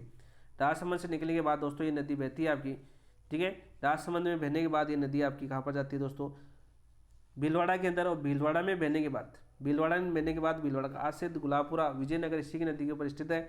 और फिर बात करते हैं अजमेर में बहने के बाद टोंक के, अजमेर में बहने के बाद टोंक के कहाँ पर मिल जाती है दोस्तों, राजमहल के अंदर। यहाँ पर क्या है दोस्तों, राजमहल है, टोंक के अंदर है राजमहल। तो यहाँ पर किसमें मिल जाती है दोस्तों, बनास के अंदर मिल जाती है। इस नदी की बात करें तो क्रम पूछे, इस नदी का क्रम पूछा जा सकता है। तो दोस्तों कहाँ से निकलती है, राजसमंद से। राजसमंद में निकलने के बाद भीलवाड़ा में नदी बहती है आपकी। भीलवाड़ा में बहने के बाद दोस्तों आपकी अजमेर में नदी बहती है। अजमेर ब्यावर में बहने के बाद कहाँ पर निकल जाती है, टोंक के अंदर मिलती है दोस्तों, क्योंकि ब्यावर नया जिला बन चुका है। यहाँ पर याद करना भीलवाड़ा के आसिंद शहर, आसिंद आप सभी को पता है, देवनारायण जी भगवान जी आप जानते हो आप, आसिंद, ठीक है। गुलाबपुरा, गुलाबपुरा किस नदी किनारे है दोस्तों, खारी नदी किनारे स्थित है। वही बात करें विजयनगर किसी किनारे, आपके खारी नदी किनारे। वही बात करें एक बांध है इसके ऊपर अजमेर के अंदर, अजमेर के अंदर एक बांध है इसके ऊपर, कौन सा बांध आपका, नारायण सागर बांध, नारायण सागर बांध। कहाँ पर दोस्तों, अजमेर के अंदर है ये बांध। तो क्वेश्चन पूछा जा सकता है सबसे लंबी सहायक नदी कौन सी आपकी, खारी नदी। इसके बाद दोस्तों एक डाई नदी निकलती है, कहाँ से, अजमेर से। अजमेर से निकलने के बाद डाई नदी दोस्तों कहाँ पर मिलती है आपकी, राजमहल के अंदर मिलती है। और राजमहल के अंदर कौन सा संगम बनाती है दोस्तों, त्रिवेणी संगम। दूसरा त्रिवेणी संगम कहाँ पर बनता है दोस्तों, राजमहल के अंदर बनता है। फिर दोस्तों आपकी एक नदी निकलती है अजमेर से, कौन सी आपकी, बांडी। कौन सी नदी निकलती है आपकी, बांडी नदी निकलती है अजमेर से। और अजमेर से निकलने के बाद दोस्तों ये, अजमेर से निकलने के बाद जयपुर भी आता है कई जगह। देवधाम, देवधाम के अंदर कहाँ पर मिल जाती है, टोंक के अंदर देवधाम है दोस्तों। देवधाम में टोंक में किस मिल जाती है, बनास मिल जाती है, ठीक है, मानसी। और एक नदी आती है दोस्तों आपकी, कौन सी, मानसी। क्रम पूछा जा सकता है, पहले मानसी लिखिए फिर आपकी बांडी लिखिए, क्रम भी तो पूछा जा सकता है ना। तो पहले दोस्तों आपकी अजमेर से निकलती है आपकी कौन सी, मानसी, अजमेर से निकलती है दोस्तों। फिर बात करते हैं दोस्तों अजमेर के बाद निकलने के बाद यहाँ से निकलती है दोस्तों आपकी बांडी नदी। और बांडी नदी भी आपकी अजमेर में बहने के बाद कहाँ पर, टोंक के अंदर देवधाम में जाती है। यहाँ पर दूसरा त्रिवेणी संगम बना जाता है, ठीक है। यहाँ से निकलती है दोस्तों आपकी करौली से मोरेल नदी, ठीक है। जयपुर से निकलती है, जैसे ये आपकी जयपुर से निकलती है मोरेल नदी। और ये करौली सवाईमाधोपुर मोलेर बांध है आपका। और सवाईमाधोपुर के अंदर किसमें, अलग पेन से लिख देता हूँ ताकि आपको कन्फ्यूज ना हो। मोरेल नदी निकलती है और यहाँ पर सवाईमाधोपुर में किसमें मिल जाती है, चंबल में। और इस पर कौन सा बांध है दोस्तों आपका, मोरेल बांध। बार बार आपके एग्जाम में पूछी जाती है, बार बार आपके एग्जाम में पूछी जाती है दोस्तों। ये अंतिम सहायक नदी कौन सी आपकी, जो आपकी काली सील है दोस्तों। कौन सी है, काली सील। अच्छा मैं छोटा पड़ गया अपना। तो अंतिम सहायक नदी है दोस्तों काली सील। ये था आपका बनास नदी बेसिन। और यहाँ से आपके सारे क्वेश्चन पूछे जाते हैं और सबसे ज़्यादा क्वेश्चन यहीं से पूछे जाते हैं। बायां पूछे से दायां पूछे, सारी नदी आपको याद होगी। ऐसे हमें कम चंबल का बनाना था, चंबल का भी हम मैप के थ्रू याद करेंगे। कल की क्लास के अंदर चंबल का सबसे पहले पढ़ेंगे मैप, ताकि उसको भी याद करें। आज क्वेश्चन करने थे हमें कंप्लीट, ताकि हम नदियों के दो अपतंत्रों को हम कंप्लीट कर सकें। तो इसलिए थोड़ा सा जल्दीबाजी में करवा दिया उसको, तो वो भी चीज़ें आपको याद हो जाएगी। अब देखिए अपने क्वेश्चनों की बात करते हैं। उपनाम की बात करें दोस्तों आपकी बनास की, वन की आशा वशिष्ठी वर्णाशा के नाम से इसे जाना जाता है। वन की आशा या वशिष्ठी या वर्णाशा के नाम से इसको जाना जाता है, पूछा जाता है क्वेश्चन। देखिए आप क्वेश्चनों की बात करते हैं। बनास नदी उद्गम स्थल के संदर्भ में सही विकल्प चुनिए। इससे पहले दोस्तों अपना क्वेश्चन रह गया था, देखो बनास नदी किन जिलों से होकर प्रभावित होती है, इसके संदर्भ में सही क्रम बताइए। तो राजसमंद से उद्गम होता है दोस्तों इसका। कहाँ से होता है दोस्तों, राजसमंद से इसका उद्गम होता है। और राजसमंद से उद्गम होने के बाद दोस्तों भीलवाड़ा में जाती है, नहीं दोस्तों पहले चित्तौड़गढ़ में जाती है। फिर दोस्तों भीलवाड़ा, फिर अजमेर, फिर टोंक, सवाई माधोपुर। ऑप्शन नंबर 2 आपका राइट आंसर हो जाएगा। अजमेर के साथ दोस्तों आपको ब्यावर भी याद करना है आजकल, ठीक है। ये पुराना ओल्ड क्वेश्चन पूछा गया है, तो ऑप्शन नंबर 2 आपका राइट आंसर हो जाएगा। 2025 में पूछा गया है क्वेश्चन, आपका 2025 में पूछा गया है। नेक्स्ट क्वेश्चन की बात करते हैं दोस्तों। ये अपना मैप आपको समझ में आ गया होगा। बनास नदी के उद्गम स्थल के संदर्भ में सही विकल्प चुनिए। कमनौर की पहाड़ी राजसमंद से होता है, बिल्कुल राइट। सेवर की पहाड़ी आपकी सीकर में नहीं है दोस्तों, जयपुर के अंदर है। जयपुर सीकर की सीमा के ऊपर है और यहाँ से आपकी साहिबी नदी निकलती है। कौन सी आपकी? साहिबी नदी। उदयनाथ की अलवर के अंदर है, यहाँ पर आपकी रूपारेल नदी निकलती है। रूपारेल नदी निकलती है। क्वेश्चन पूछे जाते हैं सारे।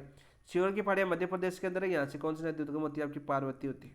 ऑप्शन नंबर 1 आपका राइट आंसर हो जाएगा। बहुत ही अच्छा क्वेश्चन है। देखो निम्न कथनों की बात करते हैं दोस्तों। देखो बहुत ही अच्छा क्वेश्चन है ये भी आपका। निम्न कथन, बेड़स नदी उद्गम गोगोंदा की पहाड़ी से होता है, बिल्कुल। बेड़स नदी का उद्गम कहाँ से होता है? गोगोंदा की पहाड़ी से होता है, उदयपुर के अंदर है, बिल्कुल सत्य बात है। उद्गम उद्देश्य सागर झील तक इसे आयड नदी कहा जाता है, बिल्कुल राइट। उद्गम से उद्देश्य सागर झील तक इसे क्या कहा जाता है? आपका आयड नदी के नाम से जाना जाता है। उद्देश्य सागर झील से निकलने के बाद इसे बेड़स के नाम से जाना जाता है, बिल्कुल राइट। सही कोट की बात करें, पहला, दूसरा, तीसरा सभी सही है, तो ऑप्शन नंबर 1 आपका राइट आंसर हो जाएगा। ये हम पढ़ चुके हैं दोस्तों, ये अभी हमने आपको करवाया। नेक्स्ट क्वेश्चन देखो, आप सहायक नदियों से क्वेश्चन आए आपके सारे। क्वेश्चन क्या आपका? देखो कथनों पर विचार करना है हमें, चलिए विचार करते हैं हम।